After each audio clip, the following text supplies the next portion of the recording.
The head, the tail, the whole damn thing.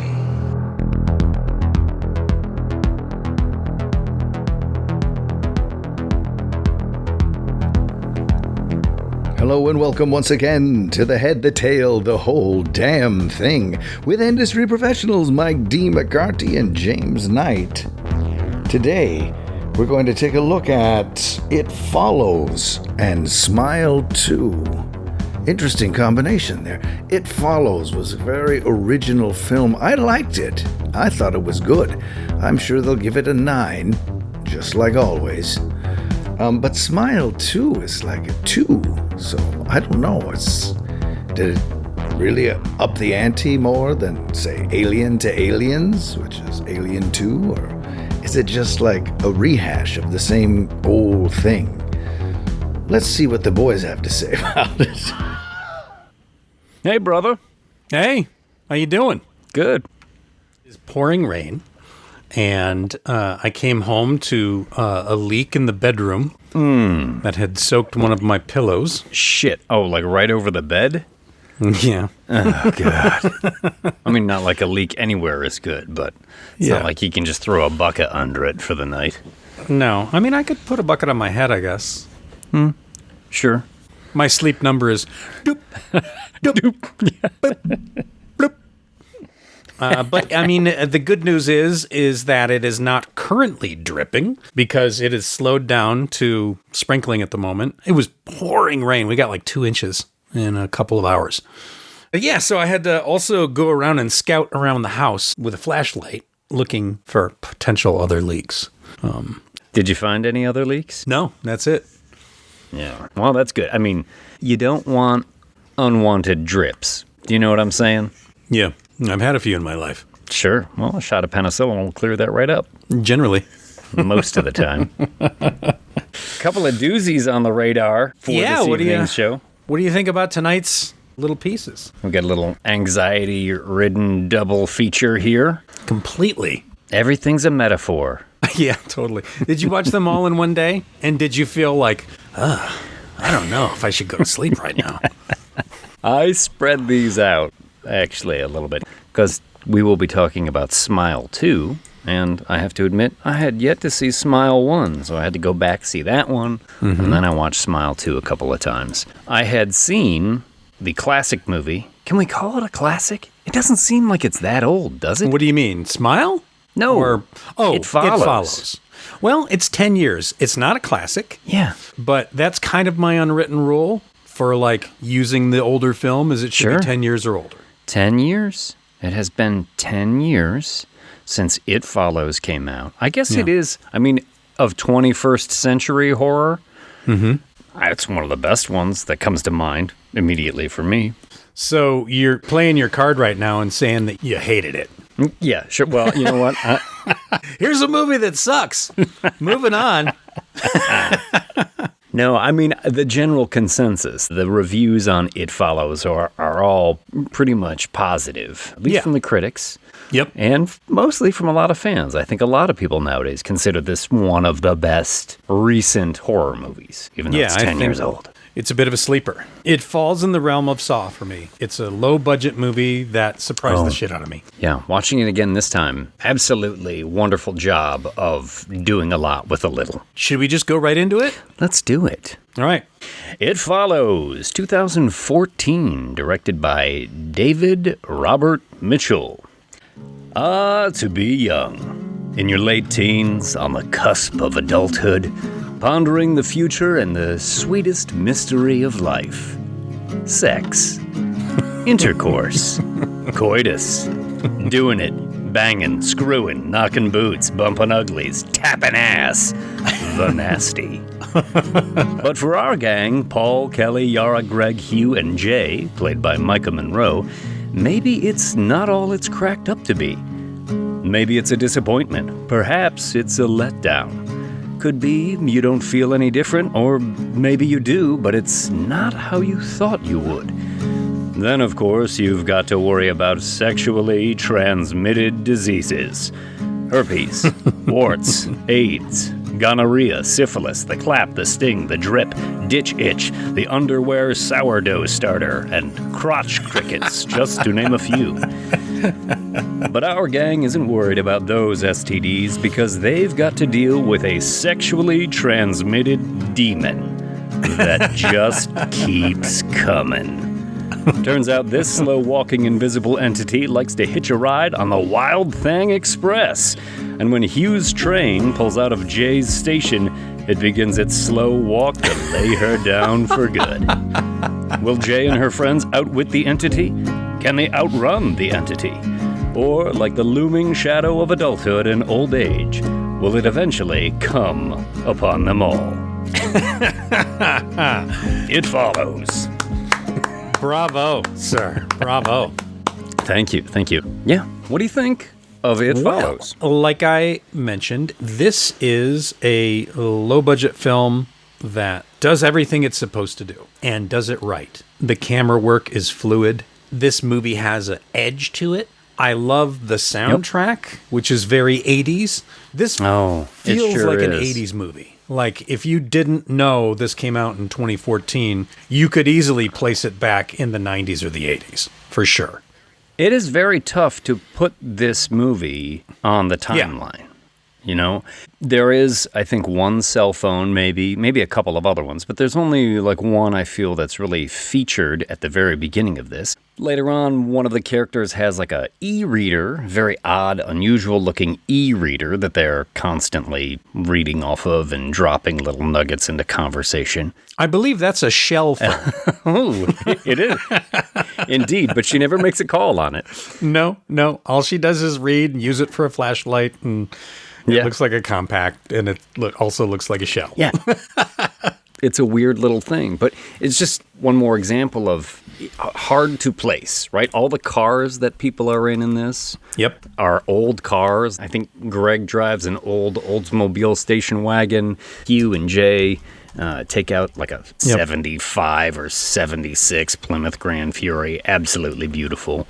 But normally if you watched a movie today and you came into a living room full of kids, they'd all be on their phones. In this movie, they're always just sitting around watching an old movie on TV. An old black and white flip channel. A TV, a big square box TV, not a flat screen TV. Yep.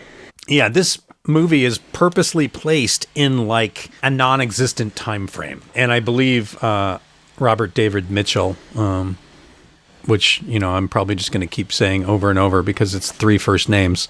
David Robert Mitchell, you mean? That too. And Mitchell Robert David as David Robert Mitchell. And on our second film is Parker Finn, which are both last names.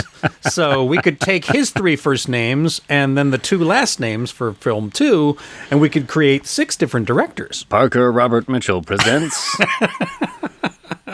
David Smiles. In.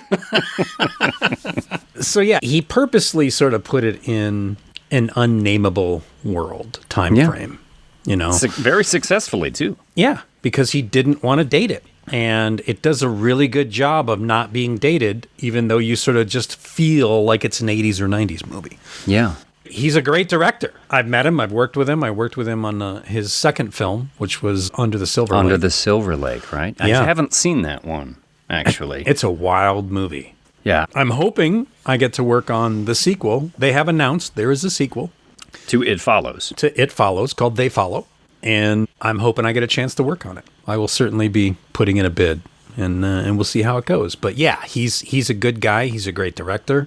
Knows what he wants. Definitely has that cinema eye. And you watch this movie and there's so many slow pans and like it's such a steady, plodding, and I mean this in a good way, movie. It's just so solid. And the scares when they come are subtle to amazing. Yeah, and well thought out, well deserved. He's not relying on a lot of cheap jump scares or stingers in the music. I mean, I think because of its slow pace, the music actually does a lot of good work in this movie, just ramping up the creep factor. Otherwise it'd just be an old lady in a white nightgown walking towards the Yeah. the high school or something. But instead, the hairs on your back of your neck start to stand up because it has that old 80s synthy kind of dread behind it. Absolutely. But you're right about his camera technique and his camera work. The opening shot of this, right? It's like a suburban neighborhood in what you and I can probably recognize very easily as Eastern Michigan. Yeah. Right there. And it just pans over to a house where a girl bursts out of the front door and goes running down the street. And then it follows her. She running in high heels. Yeah, as you do. Like you do. Barely wearing anything. Yeah. It's almost like she's in a nightgown. And then there's this lady who's unloading groceries. It's like, hey, is everything okay? I'm like, well, it doesn't look like everything's okay. No, no, not at all. But she says, I'm fine or something. Well, like, yeah, it's okay. And then the camera circles around, follows her. She charges back into the house. Mm-hmm. And then it's just sitting there on the house for a second as she bursts out again a moment later and jumps in the car and then just peels out of the driveway and shoots down the road. All one shot. Yeah, I was going to say, it should be noted, this is like a 3-minute and 5-second tracking shot. Now, wouldn't you know it, Smile 2 is going to up that by quite a bit. Yes. Yes, both of these movies feature, I mean, they have a lot of things in common, really. They do. But Smile 2 features, like you said, a fantastic opening, one shot, one take. Yeah, no, this one is very, like you said, it's very sort of steady, very studied, and you can tell there were well choreographed when she's going to burst out of the house, where she's going to pause, look back, when she's going to circle around, back in the house. And I think her dad comes out too, like, you all right, honey? Or something like that. And she blows past him like, everything's fine. One of the very few interactions with a parent or an adult in this movie. Yeah, I was going to mention that. There are no adults to be found except in this opening shot. Yeah. I think there are maybe a couple of interactions with parents and, oftentimes they're not fully in the frame. Mm-hmm. And there are some doctors and teachers and other sort of tertiary characters, given the business. But yes, in terms of moving the action along and interacting with the kids who are at the center of the story, or the adolescents, young adults, shall we say, who are at the center of this story, very little supervision from their parents. I didn't have much parental guidance.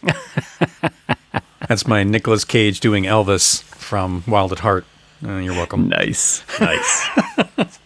My snakeskin jacket! This is a symbol of my individuality and my belief in personal freedom. Sorry, Mom. It's okay. Before you get us hotter in Georgia asphalt, let's jump into this movie as it follows Jay. Jay is our central character here. Yep. Like I said, played by Michael Monroe, who was also in Long Legs. Yep. Yeah. But building a nice little career for herself with some creepy horror movies. Mm-hmm. Like you said before, the camera work, very sure-handed, taking its time. It really has the feel of like an indie film, like a slow-moving kind of indie film. I mean, it is. This movie cost $1.3 million to make. And for 2014, that is pretty amazing. If you go back to Saw, what was it, 2003, 2004? That was $780,000 shooting budget, right? So this isn't that much more than Saw. It's 10 years later, and obviously not as big of a hit. But again, I think that's just because this is one of those movies people don't necessarily know about. People that do know about it are like, oh yeah, that movie's fucking great. And then other people are just like, oh no, I haven't heard of that. So I'm hoping that a few people listening to this are going to be like, It Follows? I've never seen it. I heard it's all right. Well, I mean, we're going to ruin it for you right now. But that doesn't mean you shouldn't keep listening and then watch it after, because I wouldn't necessarily say it ruins it, right? Because I've seen it 3 times. Yeah. And I still love it. In fact, I would say I appreciate it even more now that I've watched it a few times. Yes. Because interesting thing about this movie is the metaphor almost works too well in this movie. Mm-hmm. Like, you can watch this movie and you could say, oh yeah, it's about a evil presence that gets sexually transmitted and hunts down its victims. Yeah. And you could easily, and I wouldn't fault you for it, say, yeah, that's the movie. That's what this is. That's what this is about. Sure. And I think, having watched it a couple more times now, that the director has some higher aspirations for that. And I think they succeed, but it's a bit touch and go at times, just because the metaphor is right there on the surface. Yeah. You know what I mean? It's not like when I watched Smile the other day, and I'm not talking about Smile 2, but the original Smile, where I was like, wow, this is really dealing with mental illness, and mental illness like passed through the family, and how people approach mental illness and look at mental illness. And you look at that woman who's being stalked by that monster in it, and you as the audience member know she's being stalked by it. So it has, that monster movie feel to it, but underneath it all, you're like, yeah, this is actually really about mental illness. This movie, the metaphor is like right there on the surface, you know, because they say it very soon into the movie. Jay, Micah Monroe's character, is going out with this cute boy that she's just started dating, and they have just had sex in his amazing Plymouth Grand Fury. and then she will soon thereafter. He chloroforms her pretty quick. Yeah. What kind of a shitty first date is this? Holy smokes. He gives her, the old Bill Cosby special. Like, not what she was expecting. What would be a worse first date? How about he takes her to the slaughterhouse? Yeah, that's terrible. I once had someone offer to take me to church on the first date. That's a great first date. Yeah, it didn't happen. I was like, maybe not. Maybe this isn't a good fit. How about couples waxing? Would that be Oh, nice. On the first date, huh? Sure. Yeah. Well, at least you know everything would be smooth by the third date. You'd be pretty certain what you were going to get then. Indeed. But yeah, they have sex, and she gets chloroformed and wakes up tied to a wheelchair in like a ruined old parking garage. A rude awakening. And the first time I watched this movie and I didn't know what it was about. Yes. I got real freaked out at this part. Like, what kind of movie am I about to watch? Yeah. It suddenly feels super fucked up at that point. Yeah. Has sex with her. She's all like, oh, yeah, that was nice. And she's kind of laying in the back seat with the door open and looking at a flower on the ground that's growing up through cracks in the asphalt or whatever. Got this beautiful shot of her hand and her painted fingernails sort of like playing with the flower that's bursting up through the cracks. Exactly. Yeah. And then chloroform. Good night. And you're like, well, that's fucked up. And he's stalking behind her with a flashlight because it's, the dead of night. And he starts talking all this nonsense about, hey, I'm going to tell you this story and you're going to think I'm crazy, but it's important that you listen to what I'm saying. Yep. There's a thing. It was following me and I gave it to you and now it's going to follow you. Sorry. Yeah. And then he spots this figure down on the ground below and wheels her wheelchair. It's got like the steady cam on front of the wheelchair shot as she's sort of like screaming through the parking lot. And then in the distance, slowly walking towards them, is a naked woman. Yeah. And he's like, this is going to keep following you. It always walks.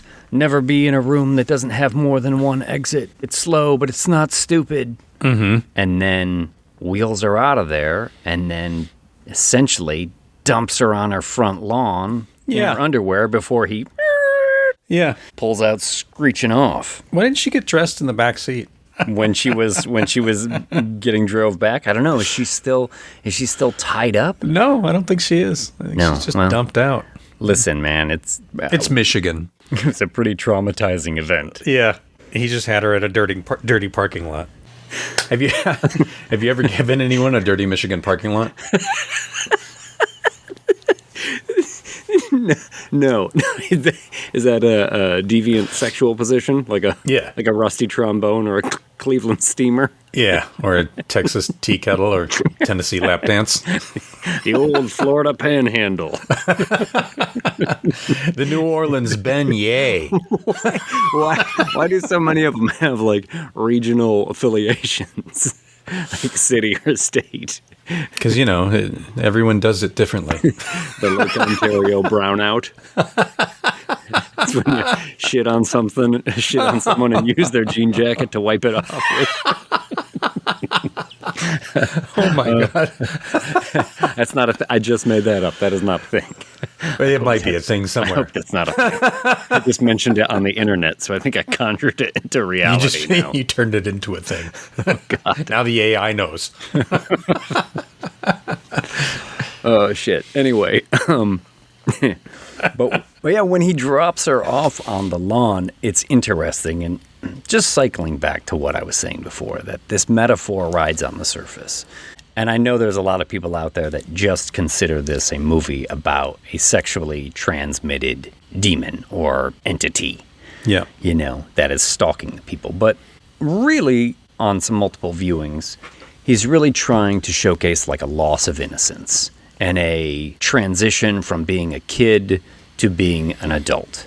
And how, in my mind, how sex can change that viewpoint drastically. And everything that you think it might be sometimes doesn't really live up to those expectations. Or you think it's going to change you in ways, and then it changes you in ways that you weren't particularly ready for. And throughout this movie, we see a number of examples of like kids who are being kids, but their parents aren't around, and they're making adult decisions, but they're making poor decisions because they're still kids. Yeah. Absolutely. And when she gets dumped on the front lawn, I think that idea is showcased a little bit because they're all sitting outside on the porch, playing cards and drinking. But they're playing Old Maid, which is like totally a kid's game, right? Very much a young kid's game, yeah. And I think there's a metaphor in there, too, about the fact that it's Old Maid and we're talking about sex and getting older and all that stuff. But I think Yara keeps quoting Dostoevsky. Yeah. No, we're going to get Dostoevsky. We're going to get T.S. Eliot in this. We're going to get a lot of that stuff. But in the way kind of a young person just likes to pepper in that kind of stuff to prove that they're being a grown-up. Sure. But Jay gets dumped in the front lawn, and of course they're like, "Oh my God!" The boyfriend screeches, "He's gone." Hugh, end quote. Yes. And then the cops are there and asking her, "Do you know anything about him?" And you find out she really didn't know him that well at all. And she's just sort of broken and traumatized by the whole experience. And then pretty quickly thereafter, I think is when we get the T.S. Eliot from the teacher reading, a pair of ragged claws. And I'm immediately thinking of Colonel Kurtz, Snails quoting, crawling across razor blades.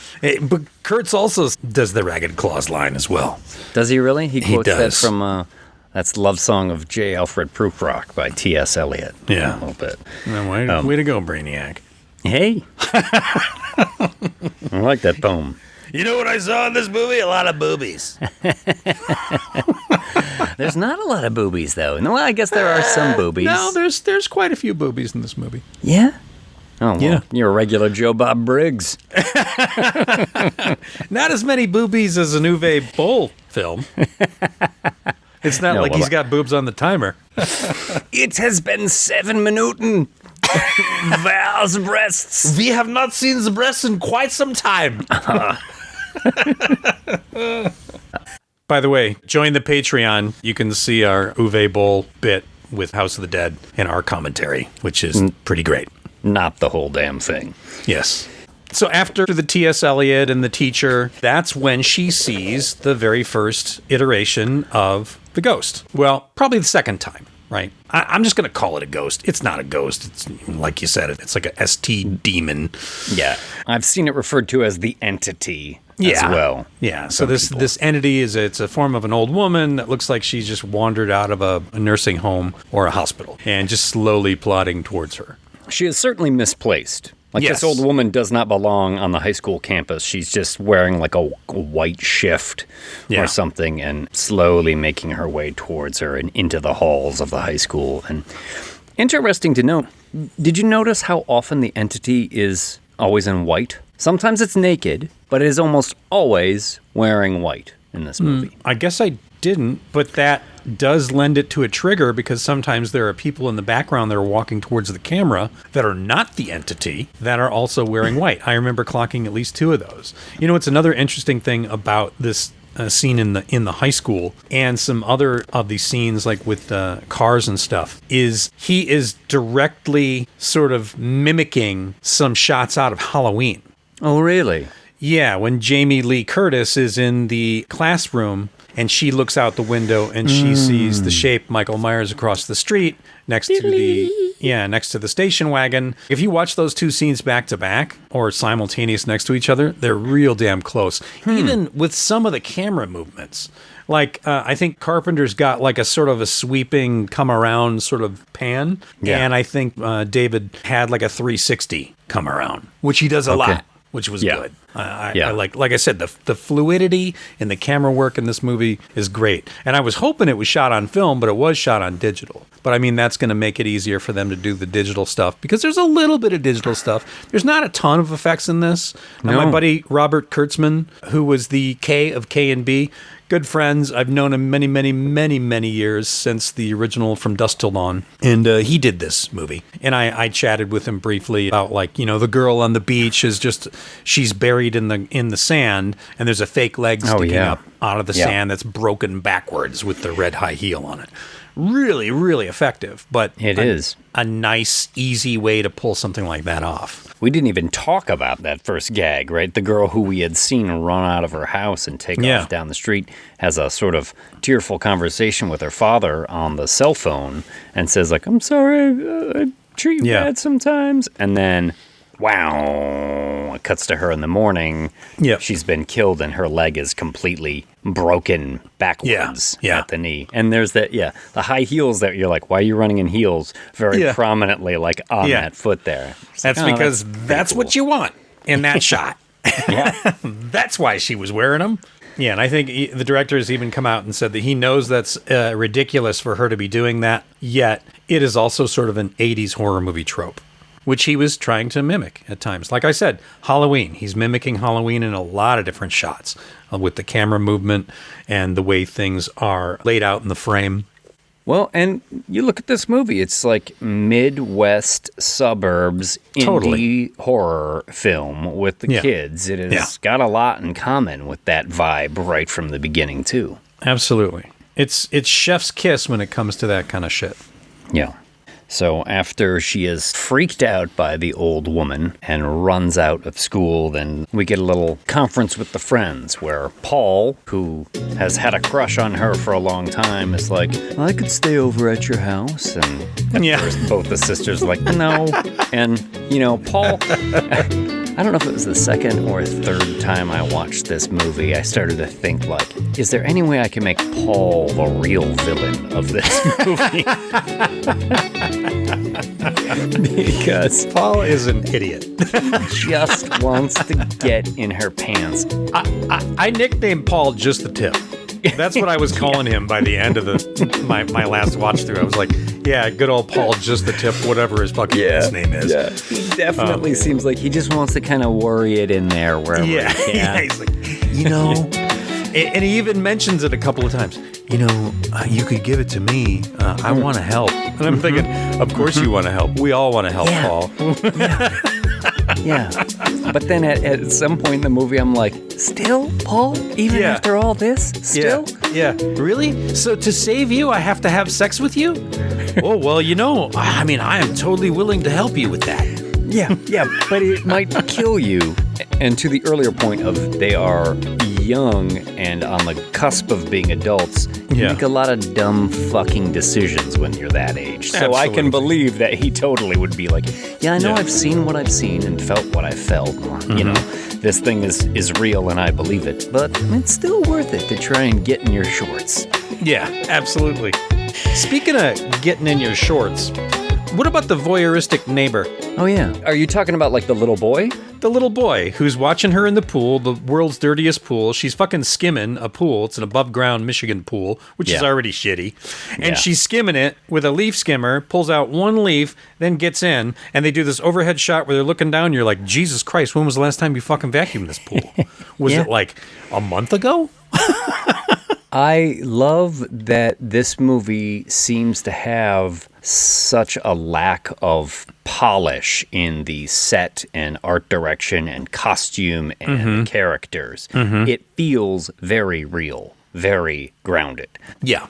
Everything's not clean and tidy. It's not like this group of absolutely stunning Hollywood teenagers. They're not the pretty people. They're not the pretty people, for sure. No, and it's not to say that they're not attractive or anything. It's just like they're not wildly Hollywood red carpet ready.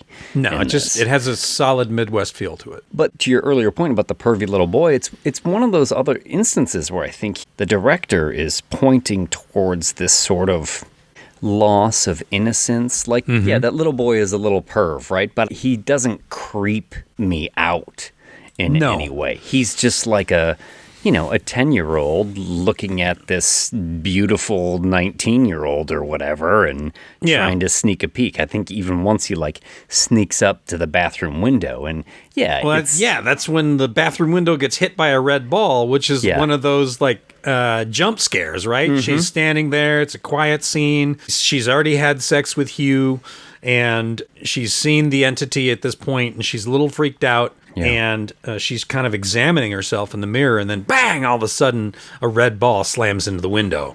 And she looks out the window, it doesn't see anything, there's nobody out there. Yeah. And then about 15, 20 seconds later, we get an exterior shot. You see the kid crouched down underneath the window on the roof, because this is the second story. So he's climbed her roof with a red ball, or somebody threw a red ball at him like, hey, pervert, get down. Maybe the entity threw a ball at him. I don't know. Hey, that's mine. Stay away from that. Yeah, it's taking me a while to get there, but I'll get there. Get the fuck away from that window, kid. I'm coming. Yeah. That's the tagline for this movie. I'm coming. Literally. Yeah, right. It follows. But yeah, I mean, look, if the director wanted to, he could have made that pervy little kid a creepy moment or a voyeuristic moment, or he could have made us more uncomfortable with it. But it was, there was a youthful energy to it that didn't feel threatening at all. So Paul does eventually stay the night at their house. Everybody's staying the night because she's seen this old woman in the high school and she's been freaked out. And so, again, they're watching these big old boxy TVs, old movies, and Jay comes down the stairs and sits on the couch for a little bit. Paul, and it's a beautiful sort of awkward teen moment where there's close-ups of her feet getting close to his leg. I'm imagining when I was 13 and a girl's getting close to you and you're like, oh man, I feel something changing within me and I don't know what it is. And you're just like, touch my leg, touch my leg, touch my leg, touch my leg, touch my leg. And then it's like, it's a really, really great moment. And then he's like, bring up sex. What can I talk about? Remember when we found Woods porn? He brings up that. And I'm like, hell yeah, Michigan wood porn. Way to go. That's a callback. Callback to the Videodrome Substance episode, Michigan Woods porn. That felt so authentic and real to me. And I fucking love that scene.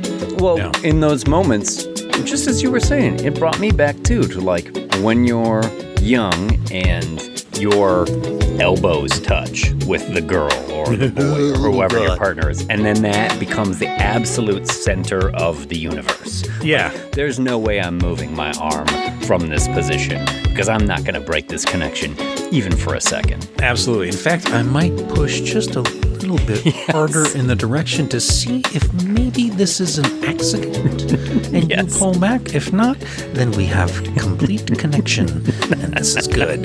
And all of a sudden that part gets hot and sweaty. Oh, yeah. Also, in this scene, should be noticed, I don't know if you noted this, strong Afghan game. Oh, hell yeah. Hell yeah. The Afghans and the quilts, they were like, oh, that was pure Michigan. I mean, maybe they had these everywhere, but I just remember as a kid, I was like, yeah, we had that Afghan in a different color. We had that exact Afghan right there. Grandmas were knitting the fuck out of this movie. Oh, man. Quilting the shit out of everything. Ah, yes. There were sewing circles and quilting bees. There's more yarn in here than a fucking Joann's fabric. Paul's just hoping that Afghan can hide his boner at this point. Exactly. But unfortunately, the window breaks. and it takes away their moment. What the hell was that? They go check it out. There's Paul's got to get up and walk around the room trying to hide his... That's right. Cover his junk. Back to her the whole time. Yeah. And I don't see anything. I gotta go upstairs real quick. Yeah. Leaves her alone down there. Yeah, he does. Way to go, champ. Yeah. That's what you do. Well, there's a broken window in here, but I don't see anything. I'm going to go upstairs. She turns the corner and sees... Piss Ghost. Yeah. Piss Ghost. Yeah. Coast to coast. Gross. This is one part where I kind of scratch my head in this movie because of all the examples of the entity. This is the one that makes the least sense to me. Yeah. It's one of the most disturbing because this girl has got kind of one titty hanging out. And she's got one old tube sock pulled up and she's pissing down her skirt and her leg. Yeah. I think she's just wearing panties. Is she wearing panties or? I just know it was a disturbing sort of like, trailer park meth head sort of like feel. Barbie doesn't have bruises. It was one of those kind of things. I feel like most of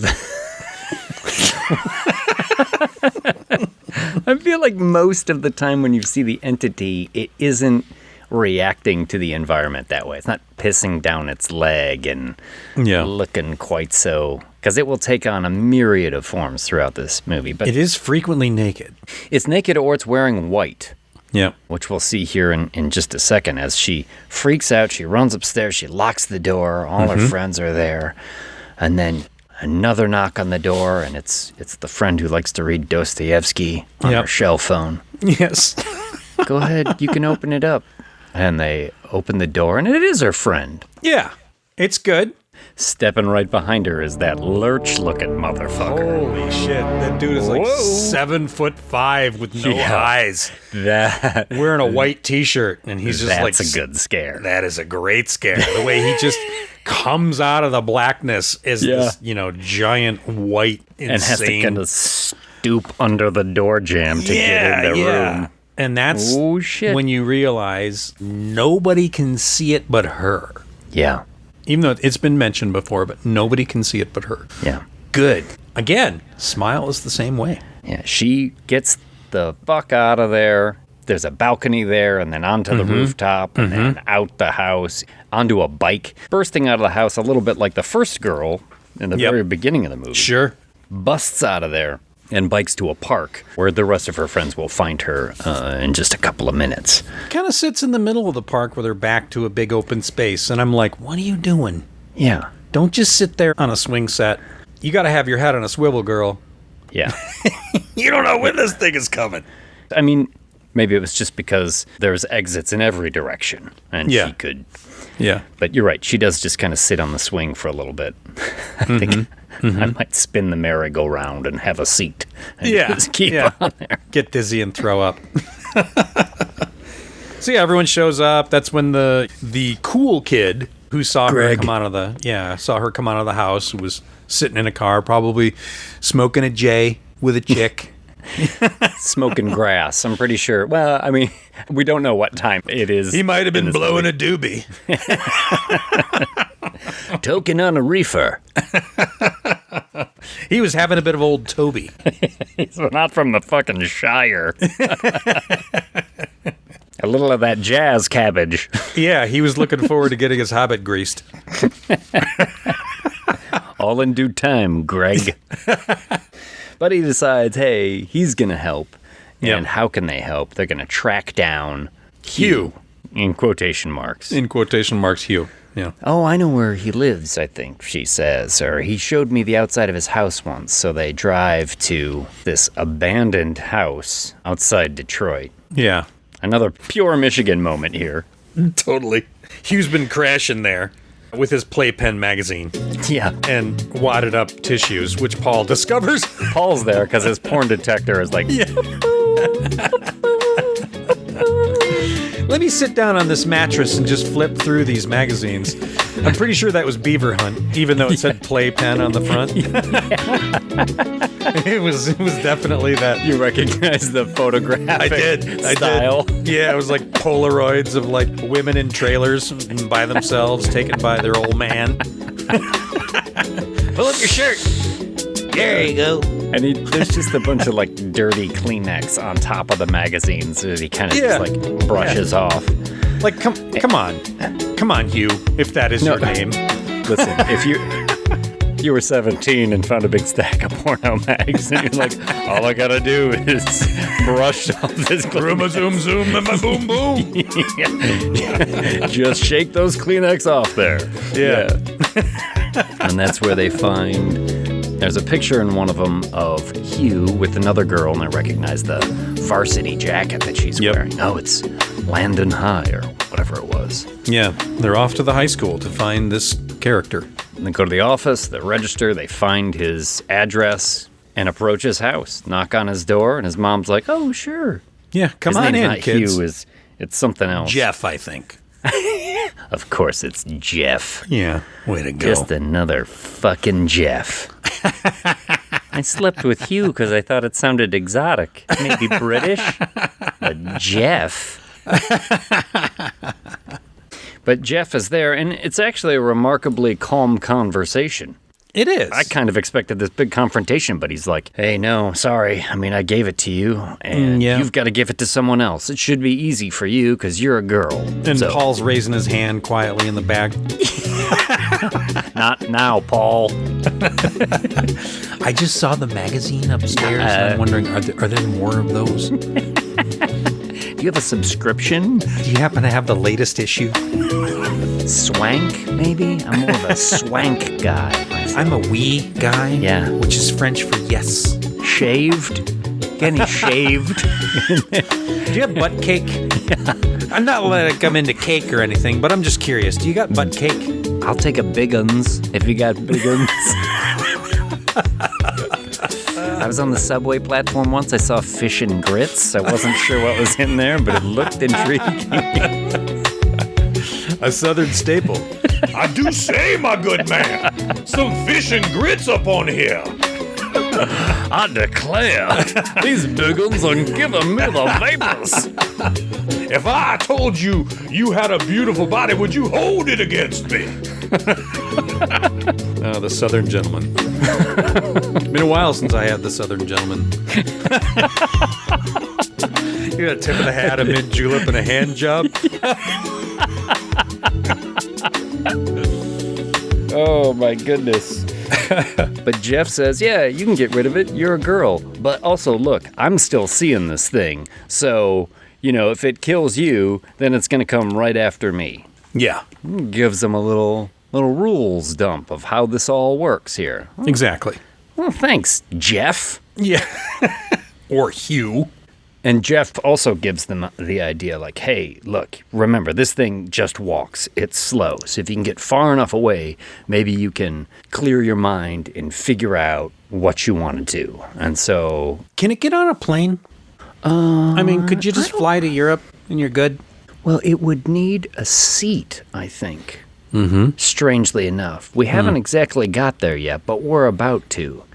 As they go to the cabin, and all the rules are about to change on this thing. Yep. Because they go to Greg's cabin, they're practicing with like a 38 or something in the backyard. Like Greg's, yes, my grandpa's gun, let's shoot some boxes of Fruit Loops and Life cereal. And I'm like, oh.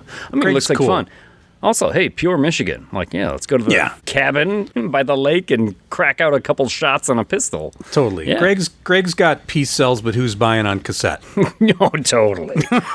On cassette. Yeah. Maybe stuck in the tape deck of that Oldsmobile station wagon. Hell yeah. Beautiful. Yeah. So they go to the cabin and they're all kind of enjoying themselves out there. And this is one of those instances where you see the figure in the background kind of approaching her, but all the friends are around and you've kind of lost track of who's where. There's a girl with dark long hair that they see at one point, and then this looks similar to the point where you're like, is that the I think that's the ghost or the But you're entity. not sure until Jay is sitting there, and then her hair just kind of, like a thick strand of hair just stands straight up in the air. Yeah. Total cool, simple gag where you're just tying a bunch of hair to like a comb or something. It is. And then monofilament straight up over a It is pulley a or something. cool little gag. Yeah, it's good. So simple. And I think it worked for me because the first thing I thought was not, oh my God. I thought, what the hell is going on there? Yeah. Like it was just strange and kind of unknown. And then it became horrifying. Yeah. Because then, oh my God, she's getting pulled off her feet. This thing has got a hold of her. All her friends now are seeing this for the first time. They're seeing not the entity, but interaction with it. Yeah. And Paul gets up to, I think, smack it with a chair and just gets blasted. He gets knocked like 15 feet back. Oh, yeah.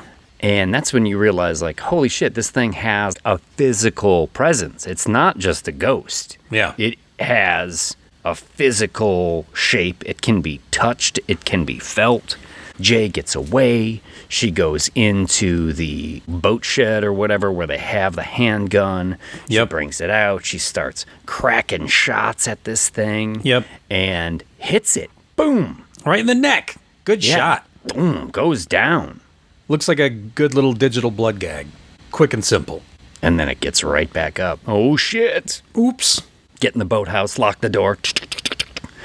Meanwhile, Paul's like, quick, sleep with me. Yeah, he's like, massaging her shoulders from the back. Like, it'll be okay. Come on. It'll be okay. Don't worry about it. But, Paul got knocked back and he's lifted up his shirt and there's like a handprint or something on there where it swatted him away, some bruising or some contusions. Yeah. Oh, shit. And then the bottom of the door that they had locked explodes. And in the little hole that's made, this little boy wearing all white sticks his face in there and hisses at them and begins to come in the boathouse. Jay takes off through the large locked door. Yep. I guess where they take the boats in and out, and then into Greg's car. And takes like, off. hey, wait for us. And she's like, see you later, motherfuckers. In a panic, not driving too safe, gets into a car accident. Yep. Knocks herself out, wakes up in the hospital with a broken arm. I mean, you'd think that the entity would have caught her at that point. She didn't make it very far. If you dial 911, it's going to be a good 20 minutes. But let's just gloss over that. She's in the hospital, and Greg, baby, let me just help. Yeah. Greg, just stepping up to the plate, bat in hand. It is the horniest hospital we've been in since the one in Halloween 3, Season of the Witch, where Dr. Tom Atkins, Dr. McFeely is smacking the nurses on the ass and shit and butting it down to business macho. Yeah. Because Greg's not the only one. There's like nurses hitting on each other in the halls, and there's a lot of that in this movie. You see from time to time, like people making out on the lawn, or people hitting on each other, or talking each other up, chatting each other up in the background. It's sort of like an ever-present thing in this movie. But yeah, Greg, I don't know what the visiting hours are in this hospital, but Greg don't give a shit. Greg is going after it. Exactly. She's got a cast on her arm. Fuck it. Let's get this done. Sure. Hey. Did I tell you my uncle has a Camaro? Yeah. She's giving him the old stiff arm. That's right. The old plaster disaster. Yeah. The St. Clair stiff arm. That's right. The Port Huron castaway. And after they do it, Greg's like, yeah, babe, I don't think it. It's not like I don't believe you. I just think I'm immune to it. Yeah. That's some classic shit right there. Like, yeah. Come on, baby, you can't get pregnant the first time. It's like, yeah. that sort of thing. Yeah, I mean, my last girlfriend had herpes, but I'm pretty sure I'm immune. Meanwhile, good old Paul Just the Tip, he's all bummed out. Oh, he is. He doesn't like it. But it reminds me, did I ever tell you my herpes story? No. Okay. Okay, so this is certainly one for Patreon content. So afterwards, spoiler alert, I don't have herpes. Okay, good. But- You should have led with that. But I had a chance to tell millions of people that I do. So Oh, excellent. I think I know where this is going. And I'm intrigued. So Greg has slept with her now, and they're going back home. She's hiding out. She's still traumatized. And while she's at home, kind of hiding, looking through the window, she sees, because Greg lives across the street, Yep. this figure in white walking down the street towards Greg's house, picks up a rock, smashes the window, and goes in the window. Yep. Presumably much like it did to her house a few days back. Yeah. She 'Cause that's what they do. screams, runs out the front door again, into Greg's house, and up the stairs, Greg. And the woman is knocking on the door, on his bedroom door, and he opens it up. Perhaps the most disturbing moment of the whole movie. Yes. Because he goes, "Mom, what the fuck?" Yeah. And then, I guess, paging Dr. Freud, Dr. Sigmund Freud, because his mom jumps on him and fucks him to death? Yeah. I guess earlier in the film, you said sometimes it can take the form of someone you love. Yes. So, yeah, it disguised itself. First, it's a guy going into Greg's house. Yeah. And then it's Greg's mom with her robe open, standing at the door. And Jay goes in there and sees the entity riding Greg, and Yeah. Greg's like blue face. Meow. Broken neck. Yeah. Oh, shit. Okay, back on you now. Enemy coming back after you. Enter another scene where with Paul pleading, I want to help. He even said that. I want to help. But I think this is where she takes off, right? She gets in the car, takes off, sleeps in the woods, Yep. and in Goes the to the morning, lake. yeah, she hears some music down by the lake, and she walks down there, and there's a boat with like 3 dudes on it. Yeah. And she just takes off her clothes to her underwear, essentially, and Starts swimming towards the boat. with a cast on, goes Yeah. swimming towards the boat. And it is a somewhat ambiguous moment Yeah. in this movie. Does she sleep with all these guys? I mean, I does have she to try and assume. pass it off to 3 at once? Yeah. And then I'm thinking, this is like the 5th dude you banged in 3 days. Yes. Bad choices. Listen, slow your roll. You know, kind of to the earlier point I was making about this movie being more about how the sexual act can sometimes traumatize you and push you into making some very bad decisions. Yeah. And very poor choices in your behavior. Yeah. She has just gone, she's gone wild now. Yeah. Like, She like is she's Girls taking- Gone Wild. Taking a trip down to Daytona. Yeah, well, you don't know. I mean, it seems to suggest, right, that she's going to sleep with all these guys. But then Paul says, look, I want to help, and I've got this plan. Yeah. So let's all go. We're going to do my plan. We're going to leave this place. All the friends get together, and as they're pulling out, she sees like a naked man standing on the roof of the house. Wow. So good. I love that. Yeah. Could you imagine that stunt day, though? I just thought All right, the Sam. same thought. All right, Sam, you gotta be naked. Really? You're naked? You're Oh, number yeah. 5 on the call sheet today, Yeah. so we're going to need you to get wardrobe really early. Can I use some slippers to get up the ladder at least? Yeah. He's just at Crafty, like some slippers, and that's it. Yeah. Just like taking the fucking shelled pistachios out of the bowl. Man, I love these. I don't always have these. Fuck, I didn't think this thing had the budget. The shelled pistachios? Oh, yeah. The high class stuff. Is that Dunkin' Donuts? Yes. Oh, can I get one of those? You know what? Keep the donut away from your crotch. I'm sorry. Yes, the glazed one, it just slides right on there.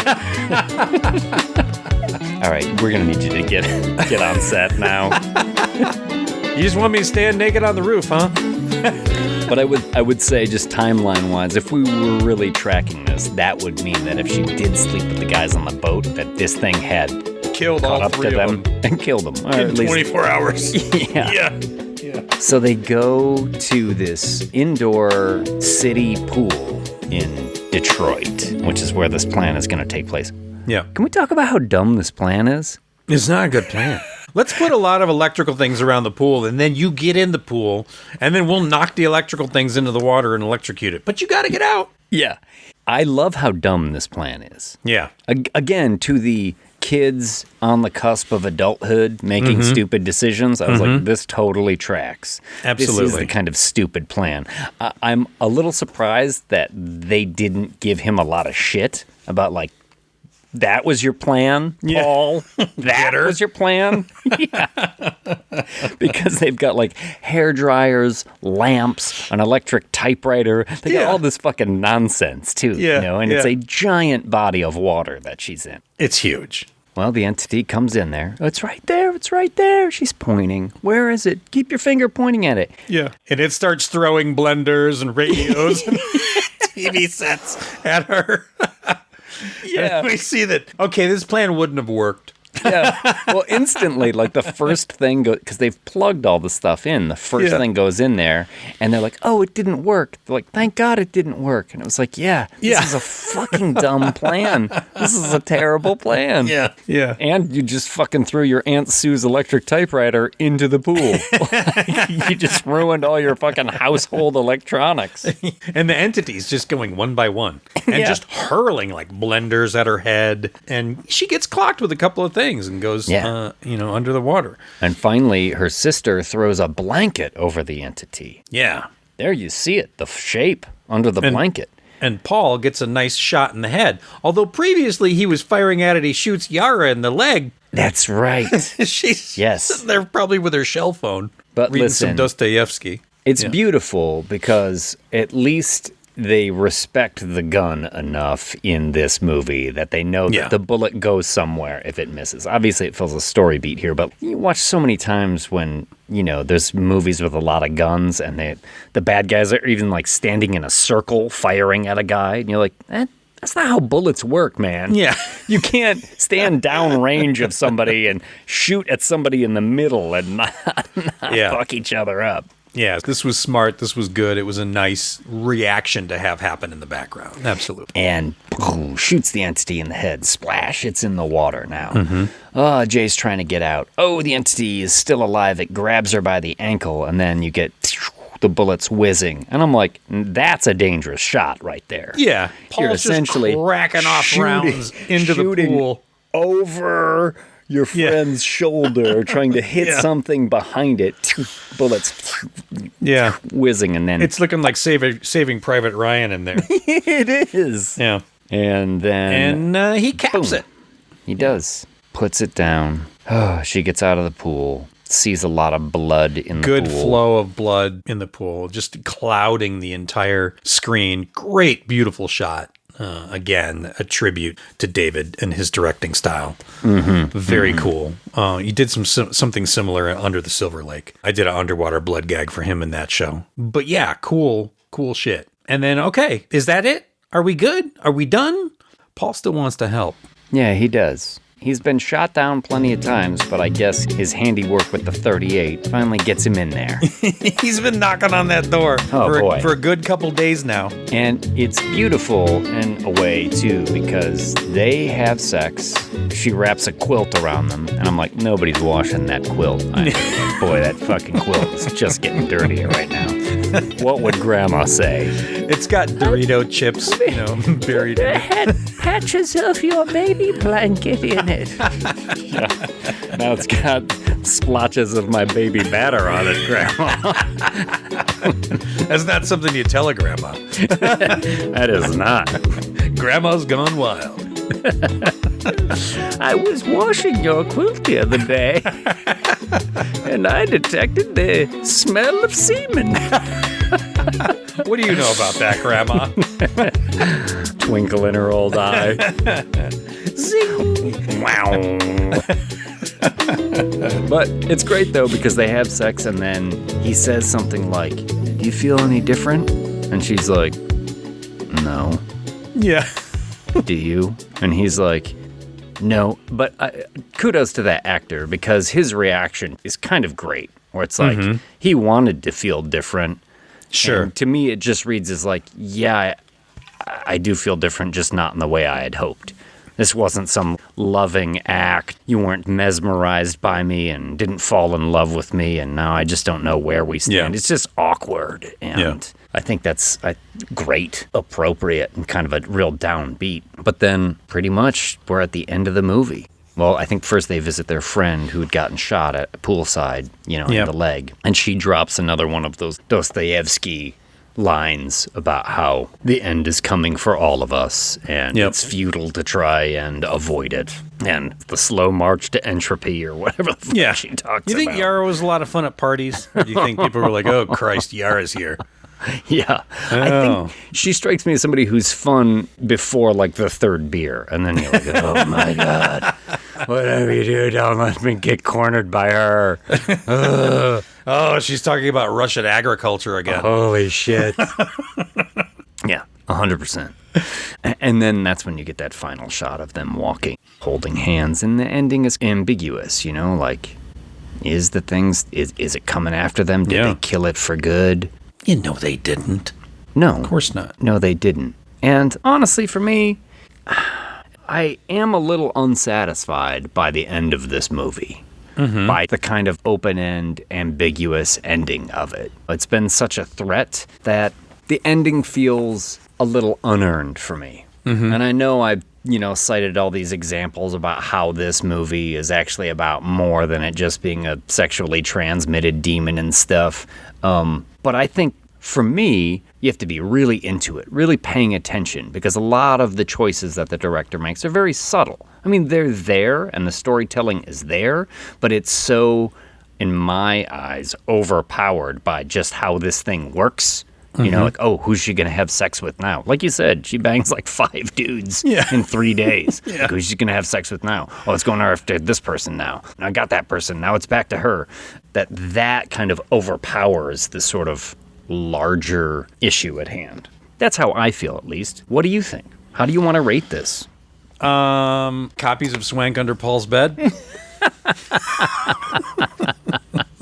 This is a tough one. I want to rate it higher because it's so well directed. It's a unique and interesting idea and super well done, and you're getting so much out of a very low budget. Yeah. And it's quirky, and I would love to give it something like an 8 or a 9, but I think it's more of a 7 for me, and I don't think that that's a bad rating, because I still think that's a great rating. So I'm going to give it 7 copies of Swank Under Paul's Bed. I'm going to give it 7.5. I follow what you're saying. It's like an excellent movie from a great director who's only going to get better. Absolutely. He's obviously knows what he's doing. He knows how to tell a story. He knows how to elevate that story. Absolutely. I want to see what he does with the sequel, because he'll obviously have more money. Some time has gone by. This movie is, like you say, can we call it a classic? It's 10 years old. Not quite a classic, but it's still really great. If you guys haven't seen it, you got to see it, because it's totally worth checking out. Yeah. Yeah. All right. Well, shall we step to the lobby? Yeah. And then come back, and it'll be all fucking smiles from here on out? It's all smiles from here on out. Yucks and chuckles and bits of good cheer. All right. See you in a bit. I don't know what you've heard, but there's something we should all be talking about. Let's talk about it. Your parents might not talk to you about it, but the reality is, it is dangerous. And if you don't follow the rules, it will follow you.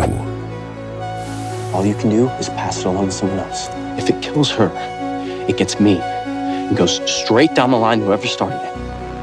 It is strictly transmitted from sexual intercourse with a carrier. A carrier will display no external symptoms, so always use extreme caution before choosing a partner.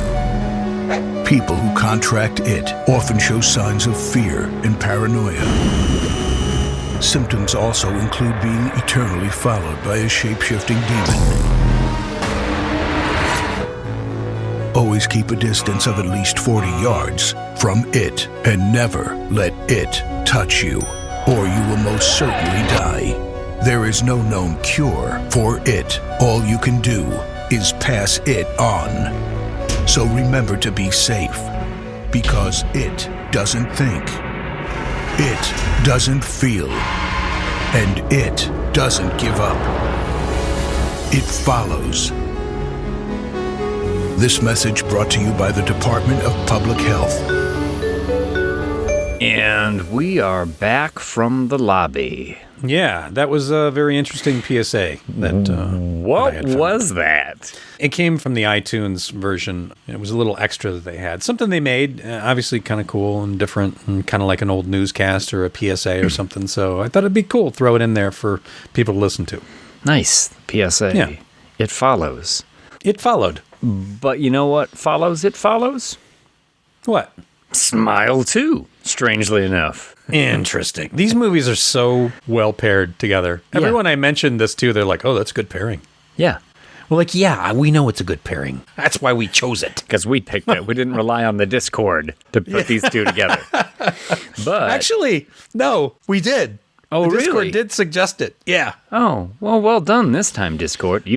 If you're not on the Discord, well, you should be. Because we got a lot of fun stuff going on there. Not only can you suggest movies for us to review, but there's a lot of good conversations about the show and all the other stuff going on around it. Yeah, and even just, horror in general, books, movies, video games, a lot of silly stuff you can do there too. Join our Patreon.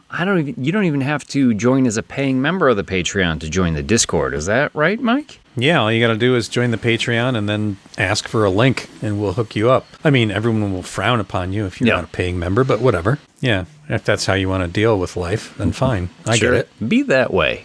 Yeah. So Smile 2. Let me tell you a little bit about Smile 2. Oh, please All right.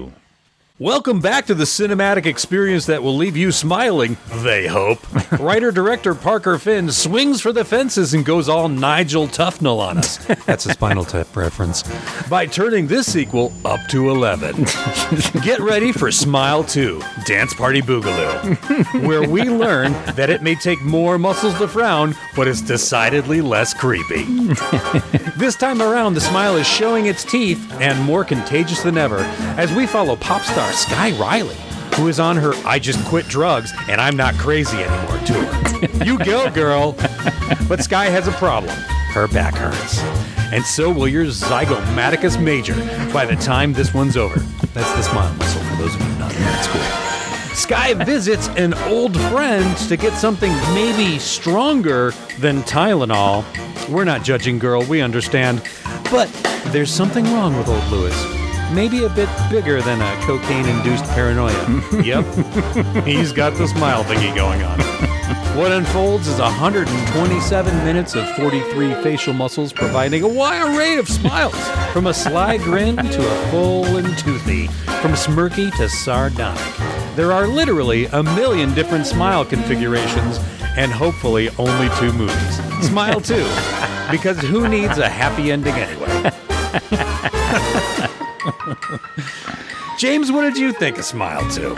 Smile 2. Well, I will tell you, I had just finished watching Smile 1 for the first time about a week ago, and I really enjoyed Smile. And as is often the case, I was like, okay, we're making a sequel. Fingers crossed. Smile 2 delivers more of the same in a lot of ways. Nigel Tufnells. It's bigger and bolder and flashier. Its protagonist in this movie is much higher energy. But ultimately, I was left wanting with this movie. And I actively dislike it. Ooh. This movie has me frowning. I think Smile, the first one, was one of the best horror movies I'd seen in a while. And if we were reviewing that one, I would give it quite high marks. Okay. This Fair. one turned that smile upside down. Really? This is a big thumbs down from me. Interesting. I'm not going to give it a thumbs down, Oof. but I am going to say it's no Halloween 3 Season of the Witch. Oh, boy. Well, I might like it more than that. Well, you gave that movie like a 3. Yeah, because it's a terrible movie. But You gave here's... Leprechaun a 4. Is this better than Leprechaun? Well, according to my rating here, it is better than Leprechaun. But I cut Leprechaun a lot of slack because it is a terrible movie, and it's goofy, and it kind of knows it is, and you know it is, so you have fun taking that journey with it. Smile 2 wanted to be great. It wanted to be bigger, bolder, flashier, better than Smile 1. And I think it fails right across the board. I mean, doesn't fail on it is every flashier. level. It is flashier. It's absolutely flashier. This movie cost $28 million and made $138 million. Yeah. I don't hate this movie. I think this movie has a lot of good things going for it. But there is one point in the movie where there is a shift and something happens that is a spoiler that I won't say. And then I'm a little pissed off. See, having watched it twice, obviously the second time I was like, let me track this shift. Yeah, I did that too. And it doesn't. It doesn't for me. We can talk about that in the spoiler section. But I was like, nah, see, here, and here tells me that is baloney. Yeah. I will say this, though. Naomi Scott, who plays Sky Riley, the pop star at the center of this, she's fantastic in this movie. I really think and her dancing performance, and acting her fucking ass off. her performance is top shelf. Absolutely fantastic. As you She's said. great. I mean, she's playing a pop star, and you believe it. You're like, yeah, listen to your voice. And she's got to do a lot of dancing in this as well. Yep. She's got the moves. She's obviously very well trained. And with the horrifying journey that her character takes, I mean, she is very believable. I felt terrible for her during yeah. this movie. I was like, oh, you are trying to get your life on the right track. Yeah. You're headed in the right direction. And then this happens. Well, I think we can say without spoilers, right? So the two things that Smile and Smile 2 have in common, and just like It Follows had, a metaphor of STDs or sex and the trauma it may cause. These movies are about mental illness, right? I mean, the first one is about mental illness and mental illness running in the family and, whether it's manic depressive or bipolar or whatever it is, right? And it's a clever movie. It's well done. It's scary. That whole first movie felt like, oh, wow. If you didn't know as the audience member that she was being stalked by this demon and you just put yourself in the position of all the other characters, it looked like this woman is just having a breakdown. And like all her of those... poor boyfriend who's like, I don't know what you want me to say. Yeah. And her boss, her psychiatrist's office, who's like, we need to get you help. Come on, let us help you. You need to take some time off. Let's do what it takes. Everybody's trying their best to And again, this is all this Smile 1. Yeah. This is all the first Smile. This is not the one we're talking about tonight. And so this one deals with a different kind of mental illness, really, and essentially someone battling with addiction, right? If you put yourself in the position of the other place, you would think, this person is using again. This person has started using again, and everything they've worked hard for is in danger of going down the tubes, and we're going to try and prevent it. I don't know. I can't pinpoint exactly why I found it a lot more unsatisfying this time around to run with that metaphor in this movie of the mental illness aspect of it. It's certainly not her performance, which I think is stellar. I just was a little less, maybe I was just unsurprised by it, and it wasn't as joyful a discovery for me. I will say that Parker Finn is a really good director, and I'm looking forward to him not doing a Smile movie because I don't think there's anywhere for this one to go. I'd be surprised if there's a Smile 3. Really? How much money did it make now? $138 million. And it cost what, 28, you said? Yeah. So it made like $104 million? Yeah. Yeah, get ready for a Smile 3. Yeah, maybe. I hope not, because I think this is a good way to end it. And I almost feel like this was the director saying, here's how it ends. There's a lot of things to like in this movie. The direction is great. Like you say, Naomi Scott is great. I love the opening 8-minute Holy shot. smoke. Holy Fucking fantastic. I talked to Jeremy Brilliant, Selenfriend, brutal, who's got wonderful. a small little makeup effects company Yeah. in upstate New York called Monster in My Closet. They did all the gore stuff for this. A good buddy of mine, Alec Gillis, at Studio Gillis, did the big creature. They also did the creature in the first one. Okay. Yeah, it's the same people in the first and second film. And Jeremy said that was 3 shots.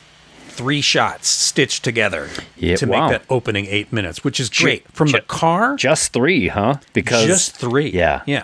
Because I was looking at it and I'm like, okay, at 3 minutes, there's a whip pan. That's got to be a cut. At 2 minutes later, at 5 something, there's another whip pan. That's got to be another cut. It wasn't. He said they rehearsed it for a whole day, and then they spent one day shooting just that sequence, and they did it 4 times. Wow. Yeah. It's great. And it is fucking brilliant. And you know what? Mom, whoever, you can just look up on YouTube the opening 8 minutes to Smile 2, and you'll see the scene we're talking about. Yeah. It picks up at the end of Smile 1, where the guy is like, he's seen his girlfriend kill herself by burning herself up, which is cool. You know, he's now got it because that's how this thing transmits to people. Yeah. We're not ruining anything by saying you see somebody kill themselves in front of you. Are we even allowed to say that anymore? Or do you have to say you see someone unlife themselves in front of you?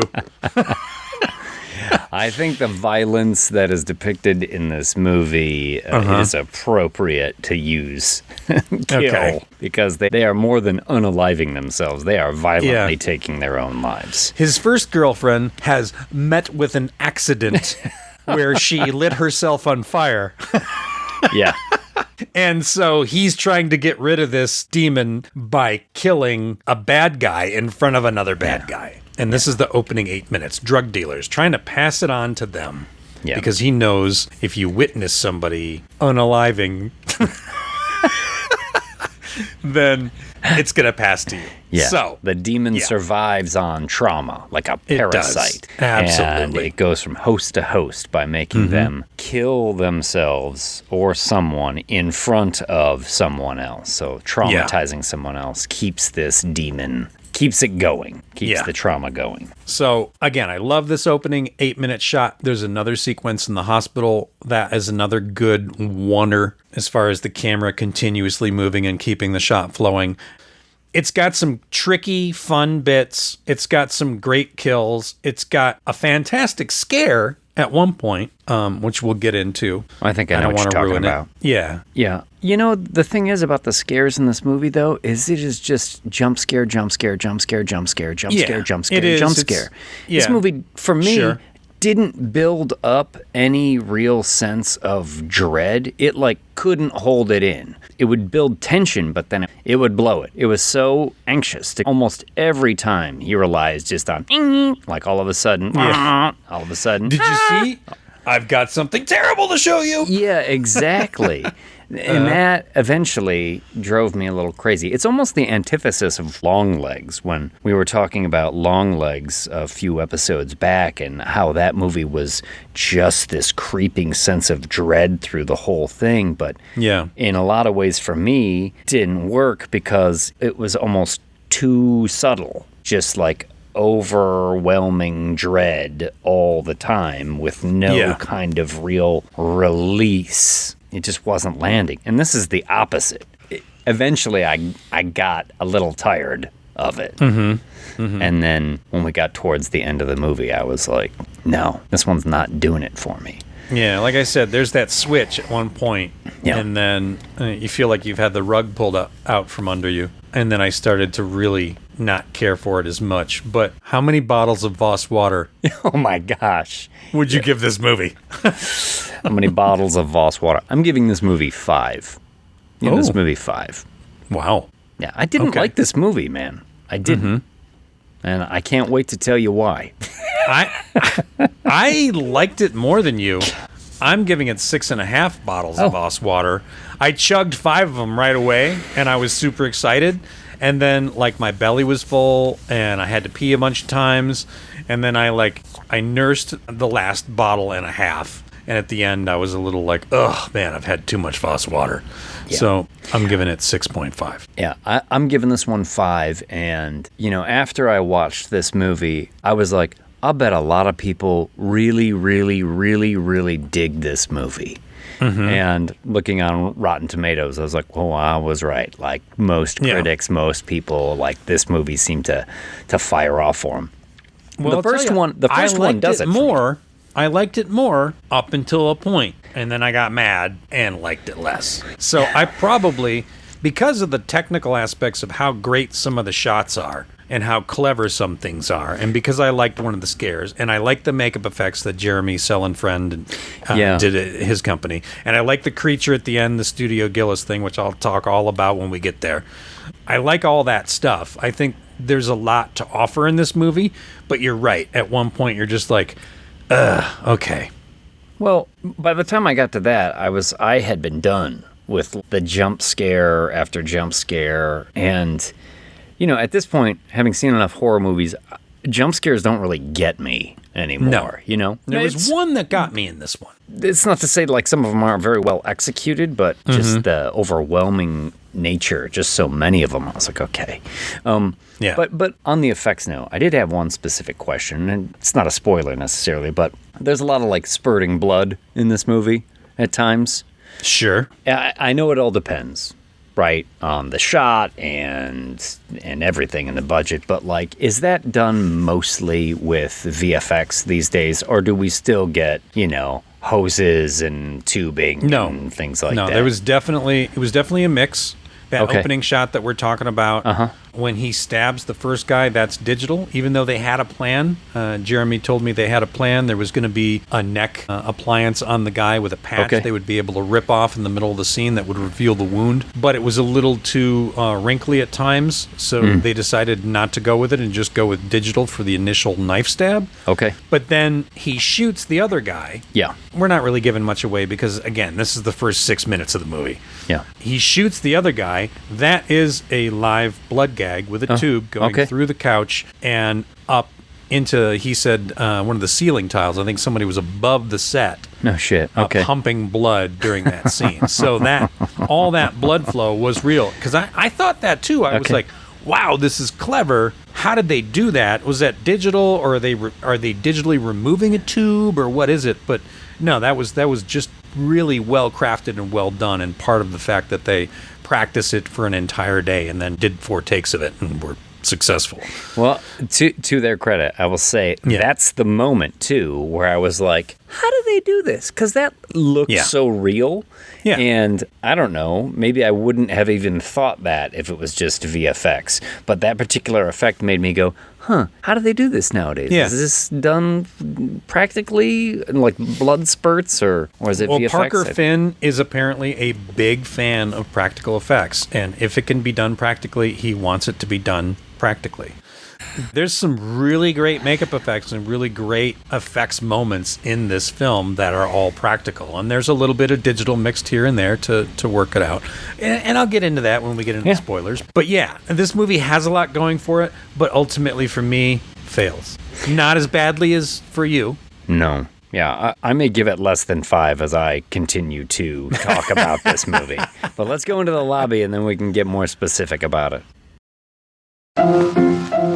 Let's all go to the lobby. Let's all go to the lobby. Let's all go to the lobby to get ourselves a treat. Delicious things to eat. The popcorn can't be beat. The sparkling drinks are just dandy. The chocolate bars and the candy. So let's all go to the lobby to get ourselves a treat.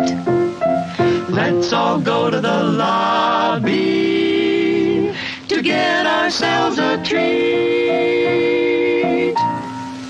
Show starts in 1 minute. Okay, we're back from the lobby. I'm smiling a bit more than you.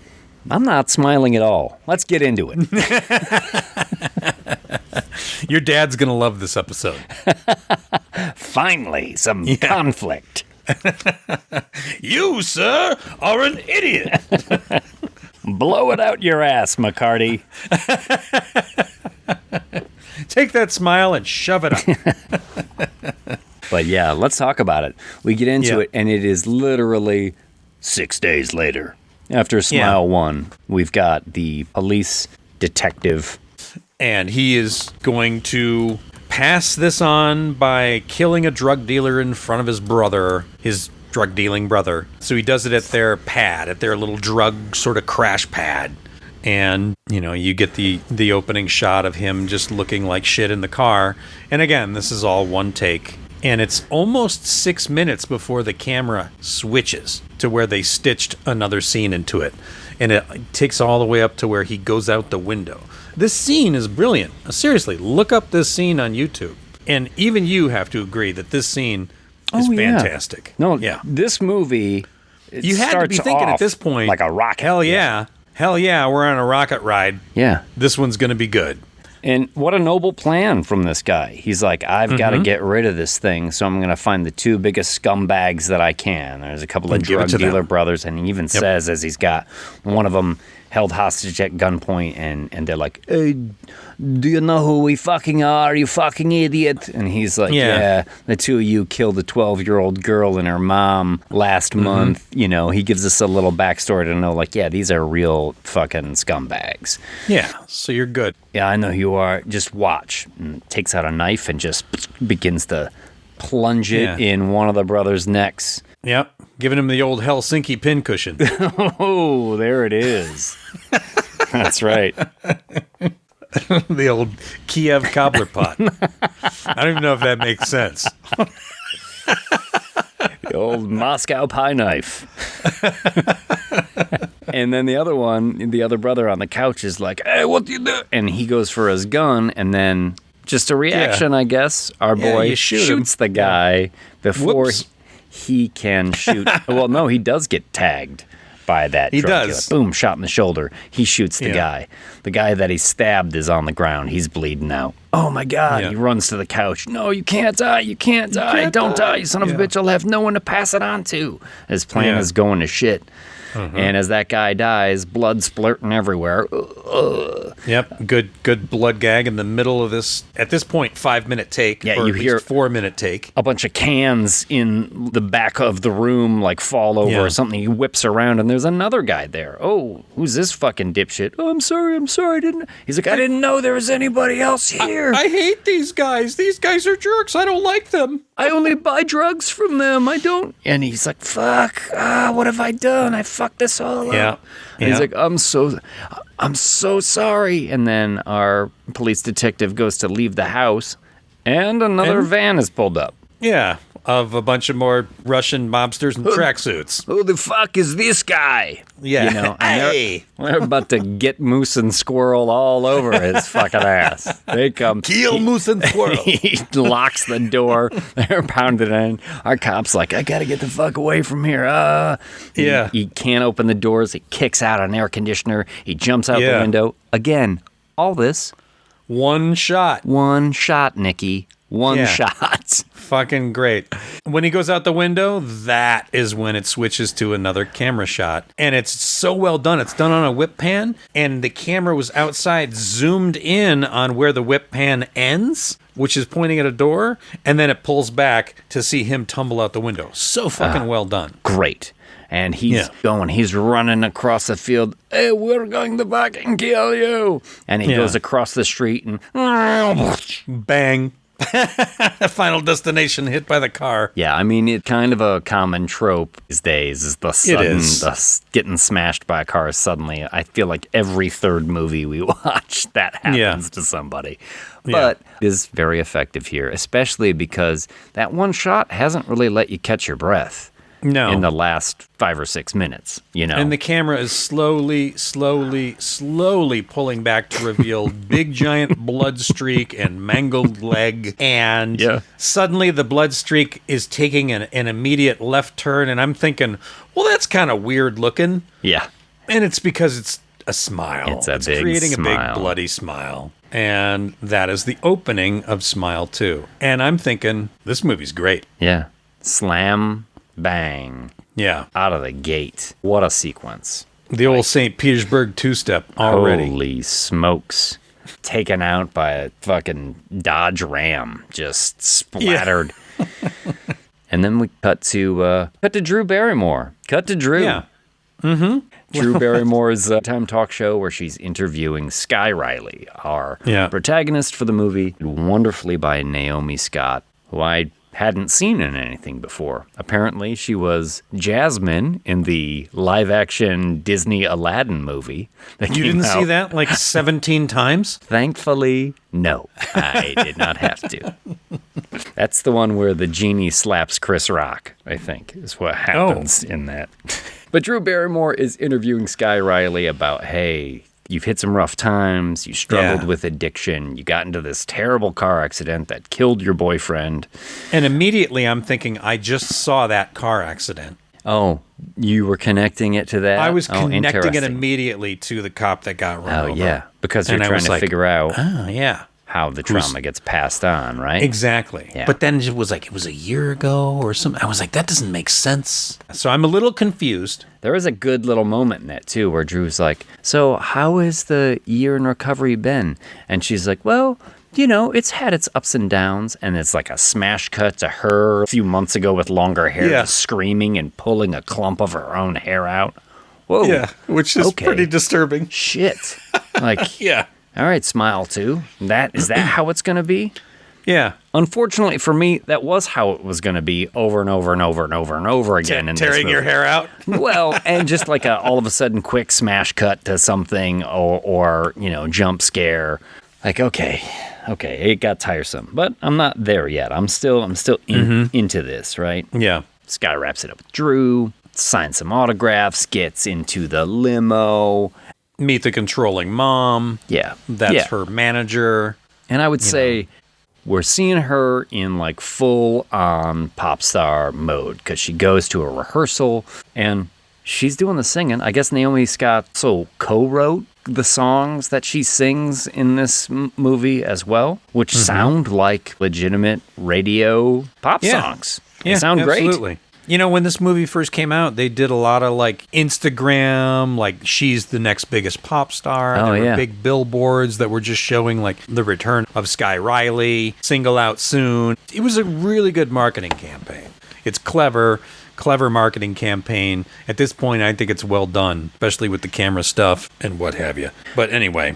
And she's in dance rehearsal, and they've got a great choreographer in this movie too. Because the few times you see them like doing their teens and stuff for the concert and here in rehearsal, it's great choreography. And, you know, in Sky winces in pain at one moment. Oh, they got to stop. She's hurt her back. Oh, no, I'm fine. Let's just keep it going. Okay. But you realize like, nah, she's not fine.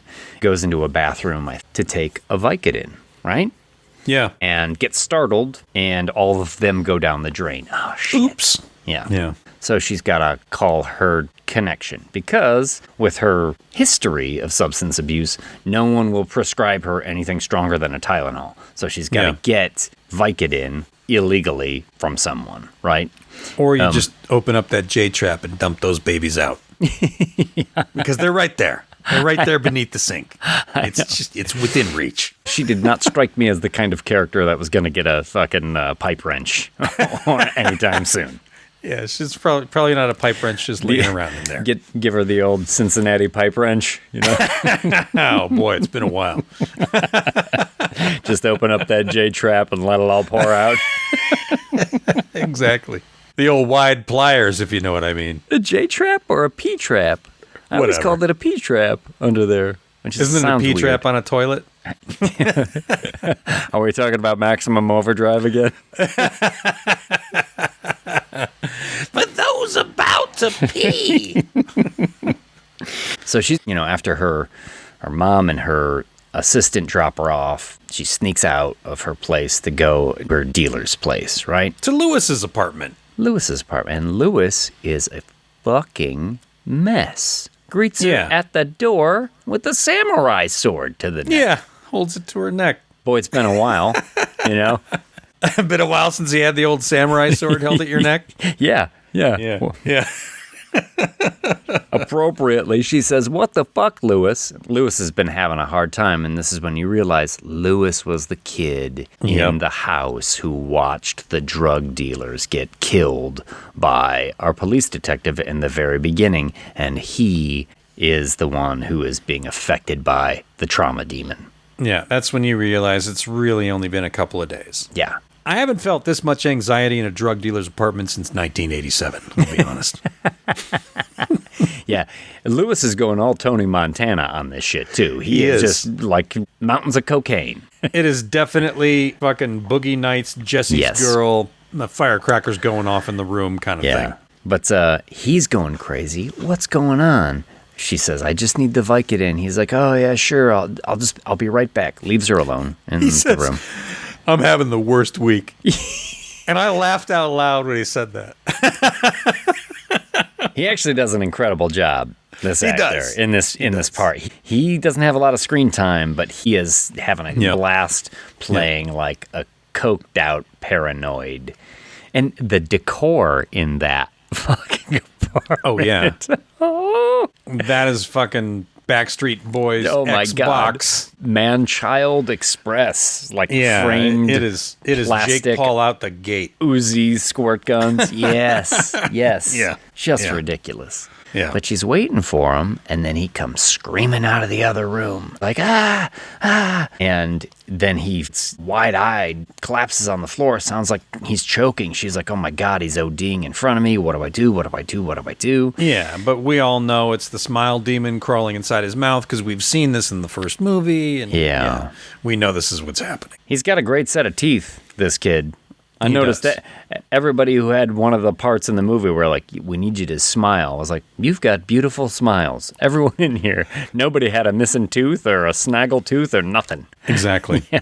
But then slowly gets up and grabs a barbell plate that's on the ground there. Yep. And just gives himself the Minneapolis pie plate. Smacks himself in the face, Three Stooges style.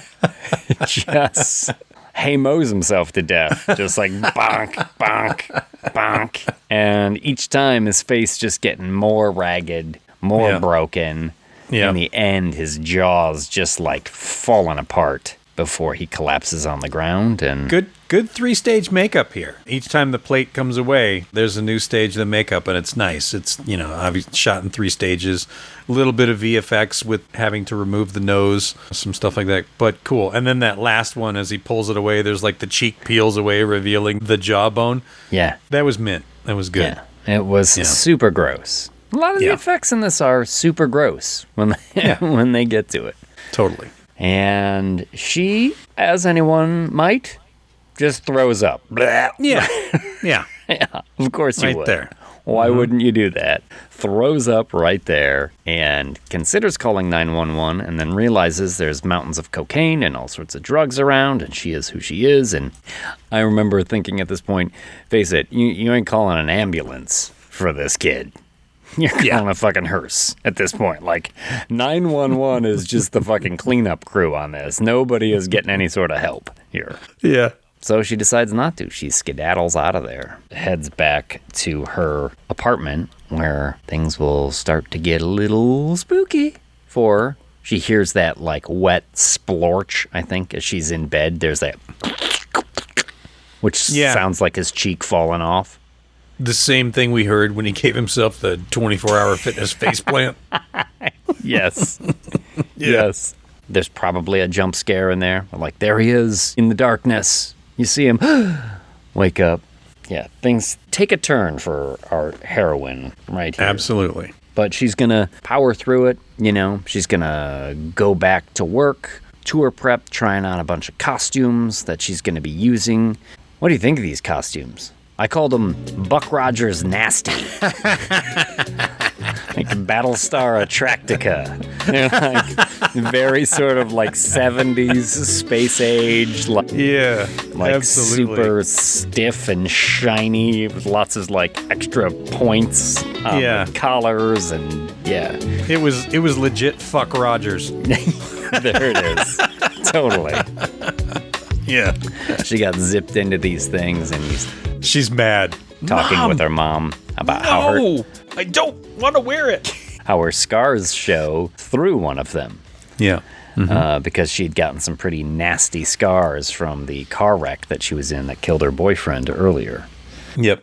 And she goes back to her apartment, and she's starting to. Oh no! It's the autograph session. The autograph where she sees session. Captain Creepy. Yes. Then there's a couple creepy encounters in there. One little girl who has a real sort of goofy, creepy won't smile stop on. smiling. That you're thinking the whole time. This is an actual, real little girl, and they're gonna reveal that. But they never give up that gag. She just keeps that weird, fucking evil smile the entire time. It's a pretty good montage there of like It is. all the different sorts of people that are in here. It's funny, the people who are like crying about how important her music are, and the teen girls who are freaking out, and the one guy who's almost like hitting her up for a job, and there's just all this sort of thing. And then eventually you get to the creeper, who is Who lets that guy in line? They really went all out on his moderate to severe plaque psoriasis. Like, instantly it was like, you are a walking call for the pharmaceutical ad right here. Absolutely. Greasy and just creepy. Yeah. Nobody's letting that guy in line. Seriously. Someone's directing him somewhere else. He's like, sign it to Alfredo, love Sky. And she's playing along. Okay. Yeah. And he's like, you have such beautiful skin, but I can tell you're sad inside, and I could make you so happy. Yeah. Dude, get the fuck off of me. Security drags him away. He's like losing his shoes on the way out. I thought that was, that was a nice classic little touch. Yeah. Yeah. It's good. It's good Stinky, for sure. dirty white tube socks sliding on the floor like, okay, shit. Goes back home. Oh boy, what a day. Yeah, to her apartment, her big New York apartment, and all by herself. But she gets that weird text, like, were you in Lewis's apartment? And then she's like, okay, she remembers puking in his apartment, and then she's looking up, can you get DNA from puke? Can you get DNA and I'm thinking, from vomit? Yeah, this is great. This is at this point, you were probably still on board for this movie, right? Yeah. Okay. I hadn't gotten tired of it yet. But, and of course, when it was like, can you get DNA from vomit? It would be the second time we bring up Spinal Tap. But I instantly thought, you can't really dust for vomit. Choked on vomit. Not his own. They never figured out whose it was. Yeah, you can't really dust for vomit. Just like, yes, you can actually now. That is good. Because this movie does Nigel Tufnell way hard. And again, that means this one goes to 11. But yeah, she's back in her apartment. Look, she's having a tough time. And her mom had said, hey, you should call your friend. You should call Gemma. She hates me. Yeah, she hates me. And you look at the you were a text, cunt to Gemma. the text history, and you're like, yeah, that's some rough texts you sent her. She calls her, and her friend is like, yeah, you know what? I will come over. Just give me like 45 minutes. I'll be over there. Oh, thank goodness. And then she hears a bottle of water smash. What was that? Voss Water. Brought to you by Voss Water. No kidding. What the fuck was that? It's expensive, by the way. Sees another, I know, expensive water. That's the dumbest shit. It's but super anyway. expensive. And it's in glass bottles. Yeah. Just wait till it really becomes scarce. Yeah. And we'll know how fucking expensive it is. It's, what could have broken that bottle? I don't know. And then she notices the T-shirt that she signed for Alfredo. Yeah. And then she's going down the hallway, and there's like a T-shirt. And then there's like pants. And then there's like dirty tube socks. And then there's like splayed out so nicely. Not crumpled up, but almost like presented on there. Thank you, costumes department. Yeah, there you go. Some jockey shorts right there with impressive skid marks. Impressive. Yeah. Yellow and brownish skid marks. Yeah. Like he'd been working on those for a couple of washes. He's been itching his butt in those a lot. Oh my goodness. And he's had some creamy issues at this point. Holy smokes. Probably not living healthy, that guy. No. He's got that Texarkana swamp ass going. So he does. Oh my God, look at all these clothes. And she stares down the hallway. The mirrored hallway That's a good freaky little set piece right there, the main hallway. Yeah. And who's there at the end of the hall, bare naked, but Alfredo. Fucking freako, yeah. And this is one of those moments, and, I don't fault it for this, because this is like every horror movie, where you're just like, bitch, run. Right now. Why you standing there like, tick-tock, tick-tock? It's like, bitch, get the fuck out of there right now. But no, you wait until he bolts after her. Dum. And then she takes off towards the front door. Oh my God, is she going to be able to unlock the front door? Gets it open, and her friend, Gemma. It's her friend. What? Yeah. She turns around. There is no Alfredo. There was no broken bottle of water. It was all a hallucination. You're like, oh, okay. I just got the rug pulled out from under me. Man, I mean, what a vivid hallucination, though. She really put the detail in those skid marks. Yeah. She really went a couple shades of brown, some yellow in there. Now, at this point, do we rocket far forward in the movie so that we can come back and say this is where the movie really takes a turn? Well, you don't know it takes the turn here until later. I mean, it is a There's reveal. a lot of time that goes by between now and later. But listen, if you're listening to this part of the podcast, you know it's the spoiler part, so you've already watched it. So yeah, let's talk about it right now.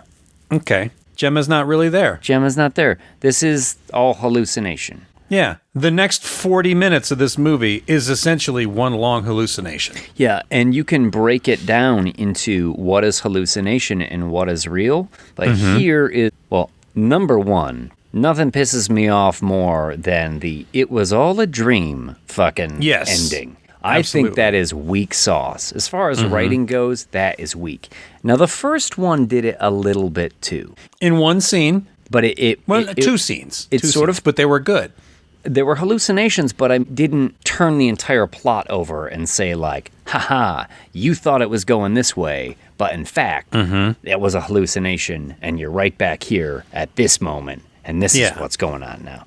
This one really turns it on its head, so everything you've been led to believe is essentially a lie. And it's like, well, how the fuck would I ever figure that out? How would I ever know any of that? So the second time I watched it, I started looking to track this. And there are times when Skye is not on the screen. She's left. And yet the characters who are there interact with each other still. Yes. Or Skye will leave. And something else will happen in the scene. Something else will come in. And it's like, if this is all a hallucination, then that shit shouldn't exist. And I find that incredibly irritating. Exactly. I wasn't sure what was hallucination. Like, okay, we find out later that the friend never came over. Yeah. Because I thought you hated me, blah, blah, blah, when she does eventually speak to her on the phone. If at that point she actually is speaking to her on the phone, who the fuck really knows?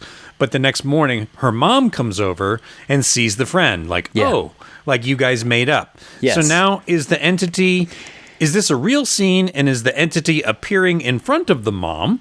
Yeah, that's well. It's breaking its own rules. And that's exactly what I thought is like, well, how much of a physical presence does this entity have? Because it doesn't seem to, other than the person that it's affected to have any sort of physical weight in the actual world, right? Unlike It Follows, where that thing could be covered up with a blanket or it could knock somebody over.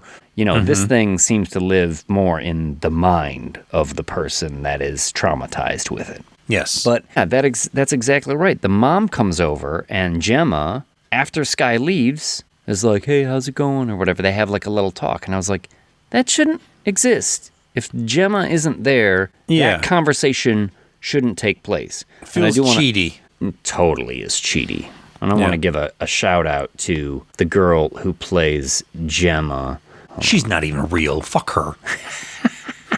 No, Dylan Jalula. No, I loved her energy. When she comes into this movie, she's just kind of like so laid back about everything. Yeah. It's a good counterpoint to how frantic Skye is going to get. She comes over that night. She's like, hey, do you want to stay over? I'm really freaked out. Oh, sure I can.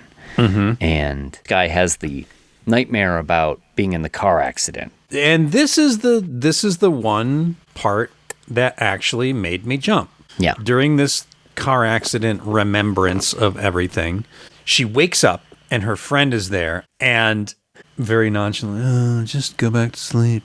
And then she says something like, maybe it's because you're such a terrible person. Yeah. And then she's like, what did you say?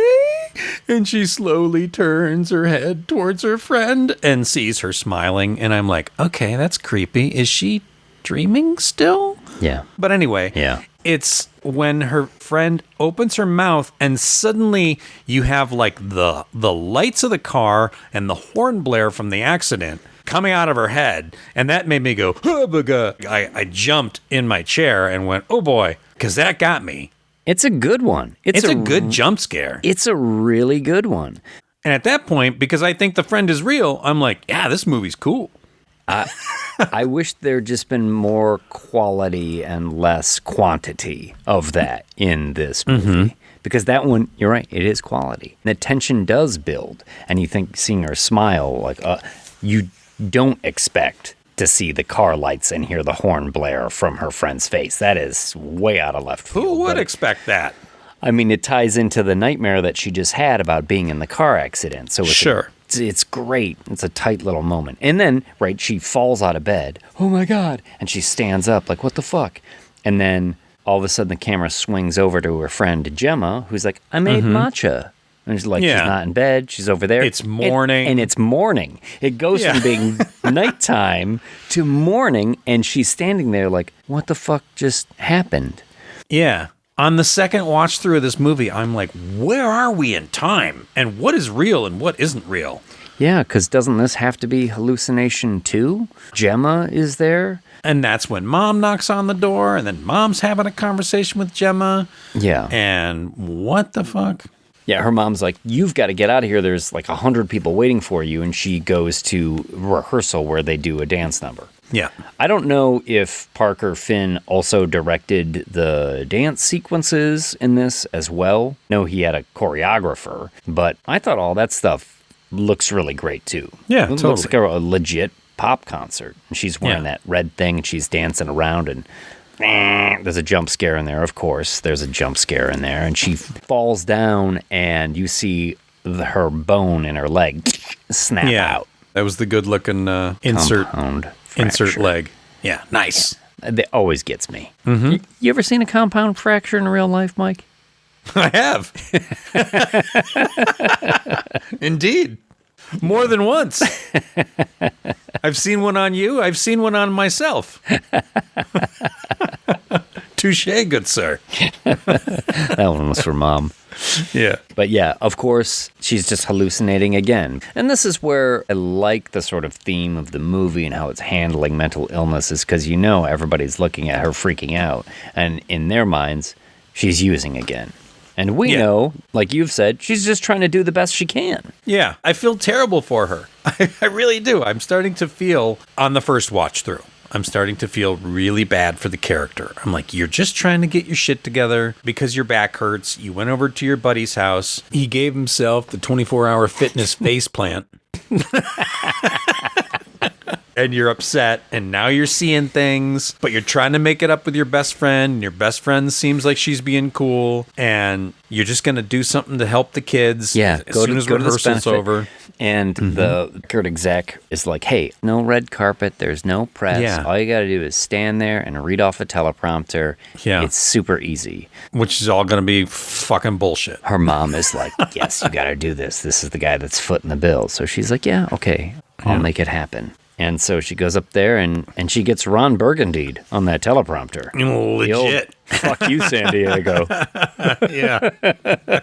Because it's stuck. And then she just starts vamping. And she gives a speech that was like raw, uncomfortable, music's tough. You think it's going to be great, and then it's not. And then, she starts talking about how bad everything is. Yeah, it almost killed me. Well, I mean, it didn't force all those drugs up my nose. I did that on my own. Yeah. And everyone's like, oh, my God. There's like some kids. It's a benefit for kids. So they're all there like, Mommy? The 13-year-olds trying to dress nice in itchy sweaters. And then you see her boyfriend stand up at a table, the dead boyfriend. The teleprompter is like, she gets back on it and she's like, here's somebody who needs no introduction, Paul Hudson. And Yeah. It's like, oh, what? Her dead boyfriend's name, right? Jack Nicholson's kid. Is it? It is. Oh, no Yeah. shit. Well, Yeah. he is having a good Jack Nicholson grin as he's coming up the stairs. It is. Ray Nicholson looks just like fucking Jack Nicholson. He's not going to hurt you, Wendy. I'm just going to bash your goddamn brains in. Get back. Stay away. I don't want to hurt you, Wendy. So good. It is. So good. Yeah, so Ray looks like his dad and comes up on the stage and scares her, and she backhands that old lady into a table. Again, I erupt in laughter. Me too. Because Me she too. has just fucking KO'd grandma right off the stage into a table, and everyone is just like, ooh. I think Tina Fey said once, if you want to make people laugh, dress up like an old lady and fall down the stairs. But if you want to make a comedian laugh, push an old lady down the stairs. And we see this old lady get blasted off the stage onto a table breaks, and everyone flips out. Yeah. Poor Sky. You're right. And I'm like, oh man, I feel so bad for you because this isn't your fault. No, not at all. So she gets back to her apartment. Obviously, shit is bad, and she gets another one of those mysterious texts. Only this time it says, everything you are seeing is real. You gotta meet me. You gotta come see me. Yeah. Again, here's the movie trying to fucking fake you out. Everything you're seeing is real. Yeah. When at this point, how much of it is real?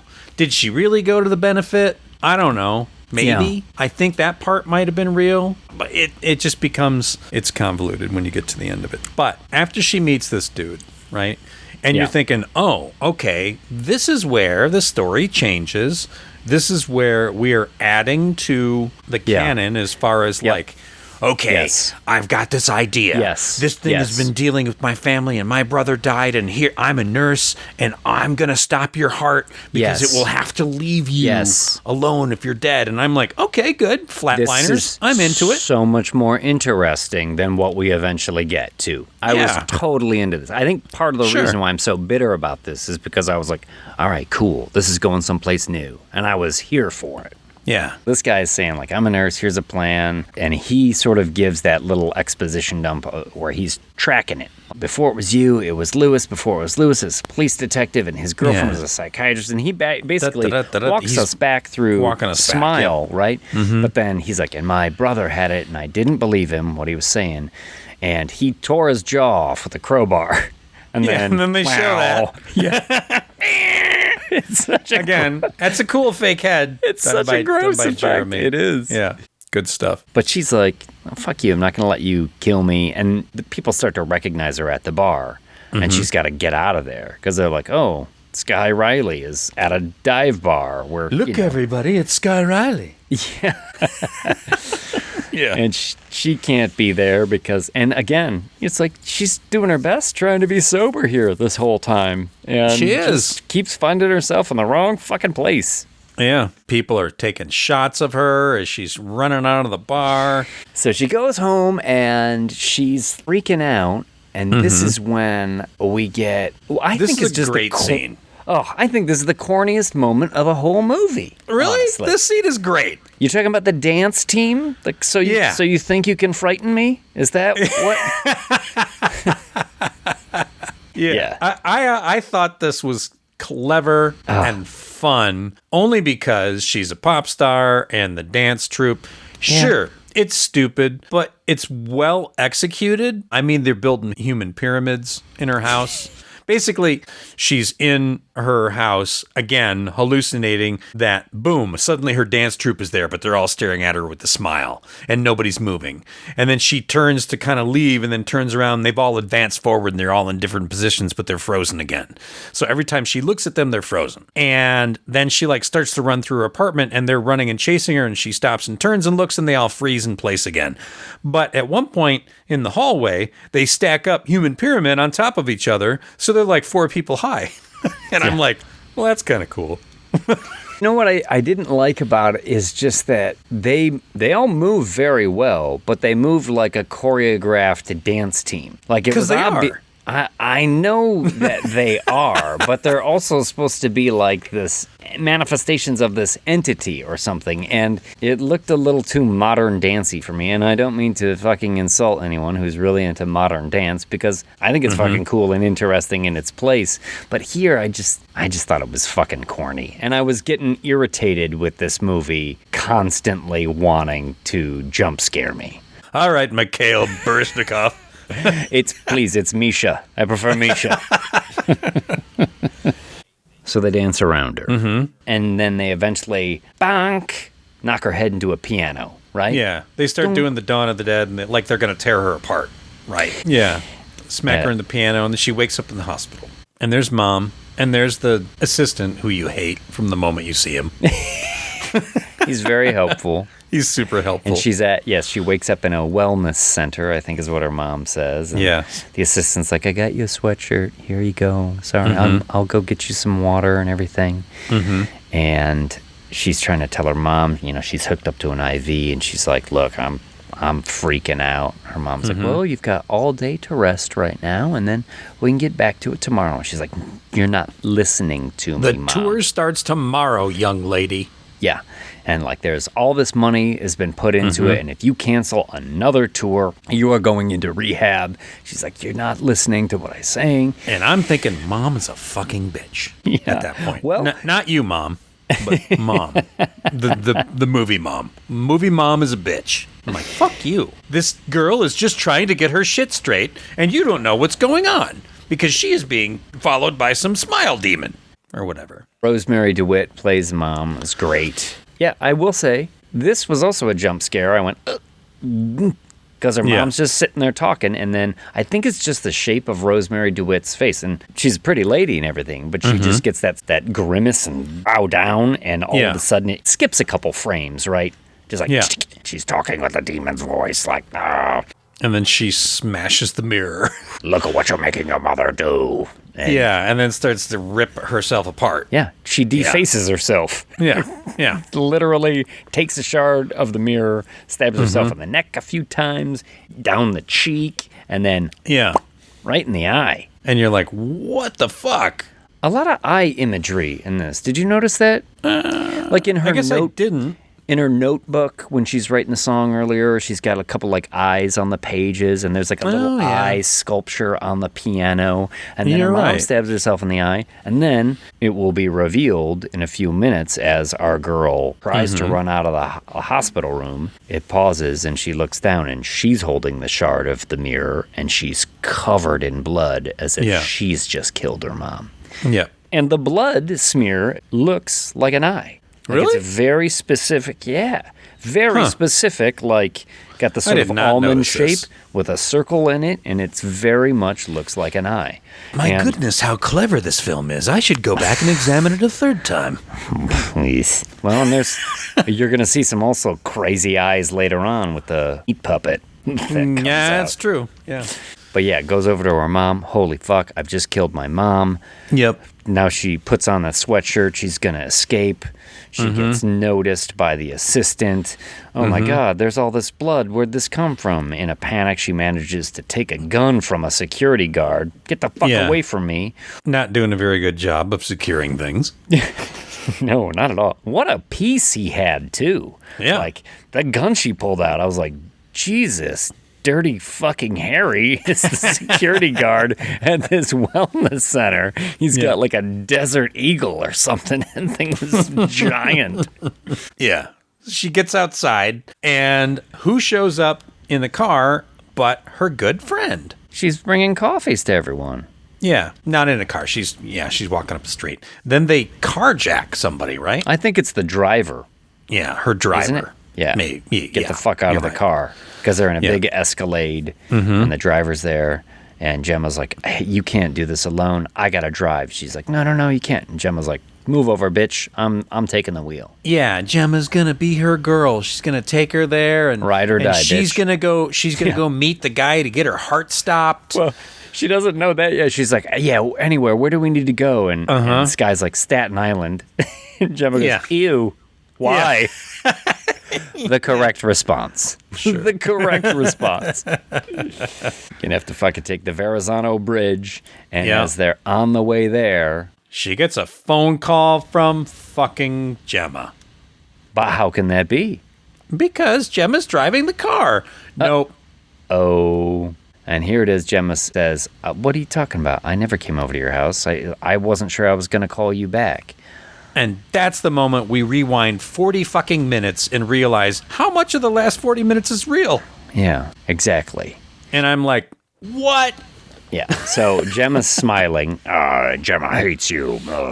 Okay. So our heroine says, you know what? This is all in my mind. This is all in my mind. I'm in control. I'm in control. I'm in control. And mentally wrests control from the demon. Oh my God, I've been driving this car the whole time. And manages to... What? No. Yes, Mark Wahlberg. Manages to drive to the place where this nurse wants to stop her heart. Yep. It's like abandoned Pizza Hut. Pizza Hut, yeah. Why am I in a Pizza Hut? Well, it's the only place I could rent that had a big enough walk-in freezer. Yeah, it's also owned by the PepsiCo company who's sponsoring your tour. And she says something like, I can't believe I'm going to die in a Pizza Hut freezer. But he takes her, he explains the plan. You know, I'm going to inject you with this. This is going to stop your heart. It'll be cold enough here that you will have, instead of 2 minutes, we'll have like 8 minutes before your brain dies. And then I'm going to bring you back with a shot of adrenaline and resuscitate you with, you know, defibrillator or whatever. Enter Hallucination City. Yeah. Where she's battling all kinds of things, and she's in the car accident again, and the smile demon's there, and it's taking the place of this person, and it's looking like that person, and there's all kinds of weird things just going on, and it's a little over the top and crazy. She hits the table like she's been thrown up against the ceiling, maybe, right? She hallucinates herself in the car accident, hanging above the table. That's and just hanging there by the seatbelt. And she falls towards herself. Her old hallucination that was in the car accident crashes into her, and they have quite a little battle here. Yeah. It's pretty great, actually. Yeah, it's good, sure. Well, there's a pretty gnarly effect, too, because the hallucination is getting the upper hand, right? And she's got her down on the ground, and she's putting her hands in her mouth. And then Sky just bites down and bites its thumbs off. Oh, yeah. And then as the hallucination is sitting there, Sky grabs the needle that's supposed to put her to sleep and sticks it in her neck, plunges it down. Fuck you. Like, I'm going to do this. And it looks like she's, you know, fading away. And then she just kind of fades back. Yeah. And the hallucination is like laughing at her, giggling, like, none of this is real. None of this is real. And that's when, boom. It was none of it real. Yeah. And she is in the cocoon that is the set piece of her tour. That you've seen earlier in the film during the rehearsal, and you're like, wait a minute, okay, so she's fine, there's nothing wrong with her, she's on stage, she's not wounded, she's not fucked up, this is like, none of this last 40 minutes has even happened. She comes out of that cocoon, and who's out there? Oh, look, Mom's out there, cheering her on. Yeah. I didn't kill my mom. Yeah. All the little girls and the kids and the young adults all waiting to hear her. And then she sees kind of herself there smiling back at her and then begins to freak out. And then she tears open her stomach. And the cool thing about this is it's an insert torso, right? They made a full dummy of Naomi. Oh, really? Yeah, cool. They did. And they had someone be in the right hand and someone be in the left hand to grab into this skin. When I talked to Alec Gillis from Studio Gillis, he explained all this to me. The skin's got a big slit in it, and it's held together with magnets, so it's resettable, right? So one hand is reaching in and digging in with the other hand because she's got that scar on her stomach. So you've got the scar there, and the fingers are, you know, someone's doing right hand, someone's doing left hand, reaching in, digging. The old right hand, left hand. The old right hand, left hand. Stomach slide, two-step. San Jose zipper stretch. Exactly. So it spreads open her stomach, and a bunch of guts and blood is all right there. And then suddenly the hands come shooting out, which is some gloves that they had on this guy. And his name was Trevor Newland, played in the suit. So he's the hands coming out of her stomach. Okay. And then the whole puppet starts to come out of this fake torso of her. Yeah. And it's the head of the puppet. And it's the crazy, creepy, way too many teeth, way too many smile upon smile upon smile, zygomatic massacre that is happening there. And her body sort of rips in half and the top part sort of flops over. And there's a good little mass of practical and digital effects here. The puppet itself is this guy, Trevor, in a suit. And then there's like somebody also playing the back half of the suit. Oh, yeah. So it's like the old, fake horse. Horse? And yeah, exactly. Yeah. And I'm going to put some stuff in the show notes that'll link you to Alec's Instagram for Studio Gillis, as well as Jeremy Selenfriend. You can see breakdowns of the makeup and all that kind of stuff. It's all going to be there. So definitely look in the show notes and go see some of this stuff, because it is neat. It's legitimately neat. Whether we like the movie that much or not doesn't matter. The amount of work that went into it. Oh, really sure. Good. Look, really I'm not knocking on anyone's craft in this movie. Yeah. Other than the writing. So I guess I am a little disappointed in Parker Finn's writing on this one. Not necessarily the directing, which is slick, and the effects, which are cool, and the acting, which is great. Yeah. But yeah, we get this big meat puppet, right? Only she can see it. Yep. Because it's still in her mind. Yep. And it kind of does this thing where it reaches into her mouth and it just like tears her, essentially her face off. And they did practical elements of skin stretching, and then they did a whole lot of VFX stuff with like the interior of the mouth and the teeth and the gums and the tongue and all that. Yeah. So it was again, it's a mix of practical and digital, because Parker likes to be as practical as he can, which is good. Applaud him for that.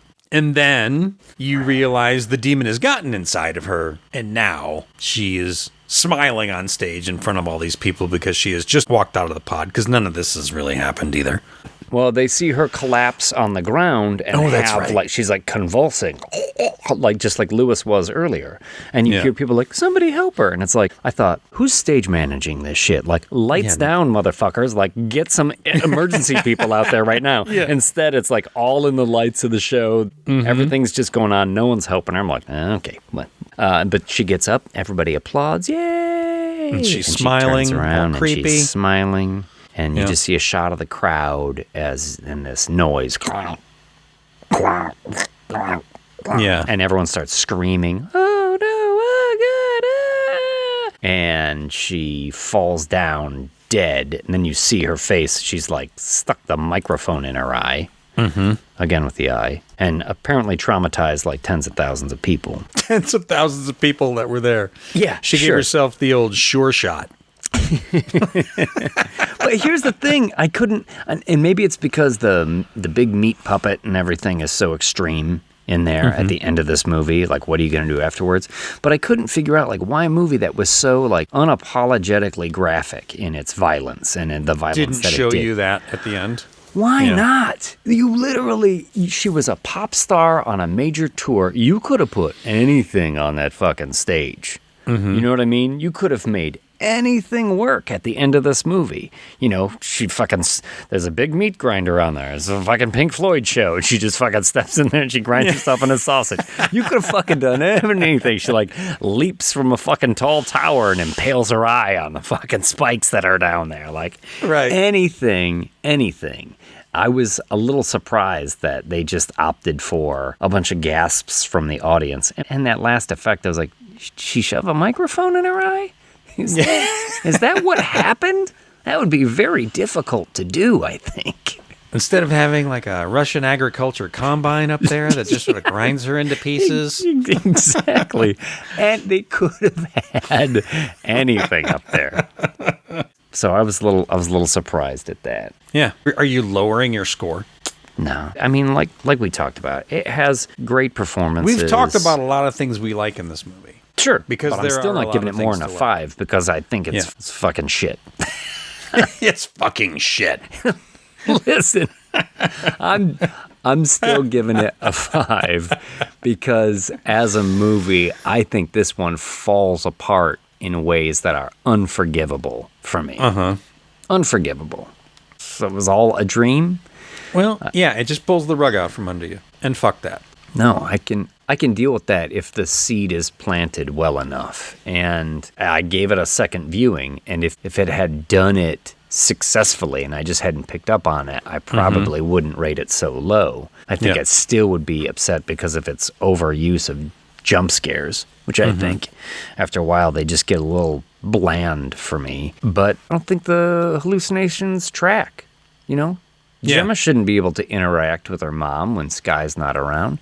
The other one is like They've when set up rules and then they break them. When they peel out of the hospital after she has, killed but not killed her mom, and her and Gemma take off in the Escalade. And Gemma's driving. Yeah, the camera stays there, and then a bunch of cops show up at the hospital and come out to go in there. And I was like, those cops shouldn't show up. We shouldn't get that because Sky's not around there anymore. Sure. If she's hallucinating, that doesn't exist. And then that whole plot point of the guy who's going to stop your heart and that becomes completely null and void. Oh, yeah. None of that ever even happened? Boy, I was she really... never met up with that guy again? I mean, none of that makes any kind of sense. Yeah, did that guy exist even? Who the fuck knows? Yeah, and the way that the details unfold, I don't know. I feel like you're just really led by the nose in ways that makes it feel like you're just following the story, so that when they're like, nope, it was all a lie. It was all a dream.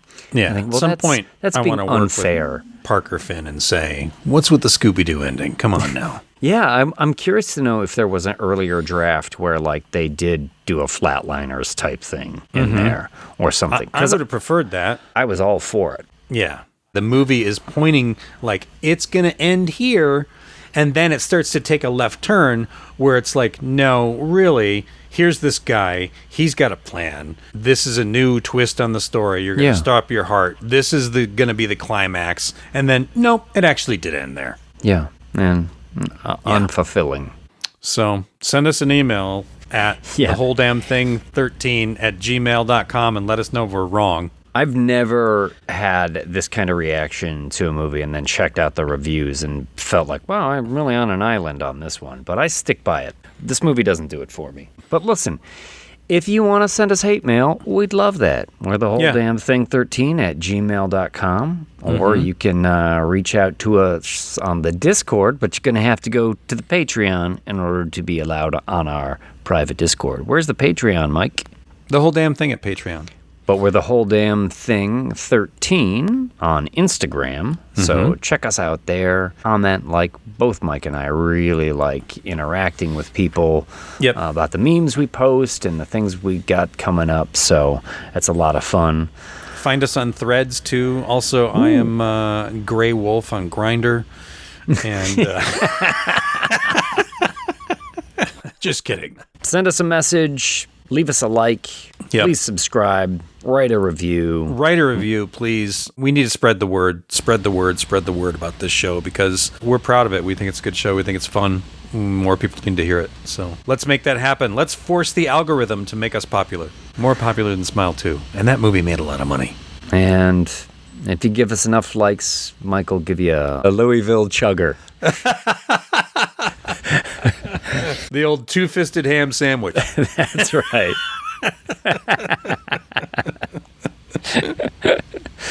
Oh, shit. All right, Tyler, take us out. The head, the tail, the whole damn thing.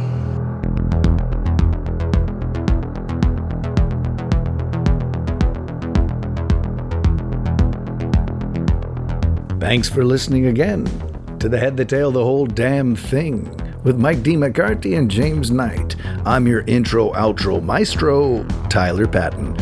Please join us next time when the boys review Wolfman and The Howling.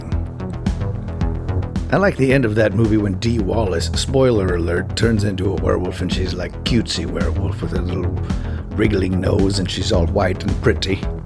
Always had a thing for Dee Wallace anyway. I liked her neck a lot. She's a pretty lady. Okay, I think we got it, thanks. I mean, seriously, though, it's a really nice neck.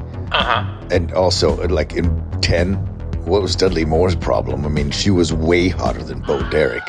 Yeah, we get it. Don't even get me started with E.T. with the cat costume. Cut him off. Hey kids, got a quick little reminder here for you. We're at the tail end of our bracket bloodbath. So if you haven't been over to the socials, there is voting going on till the end of March, and we've taken 16 iconic killers throughout film history and pared them down. And by the time this drops, we are in the semifinals. We're down to 4 people, 4 characters. Michael Myers, Pennywise, Annie Wilkes, and Freddy Krueger. So vote.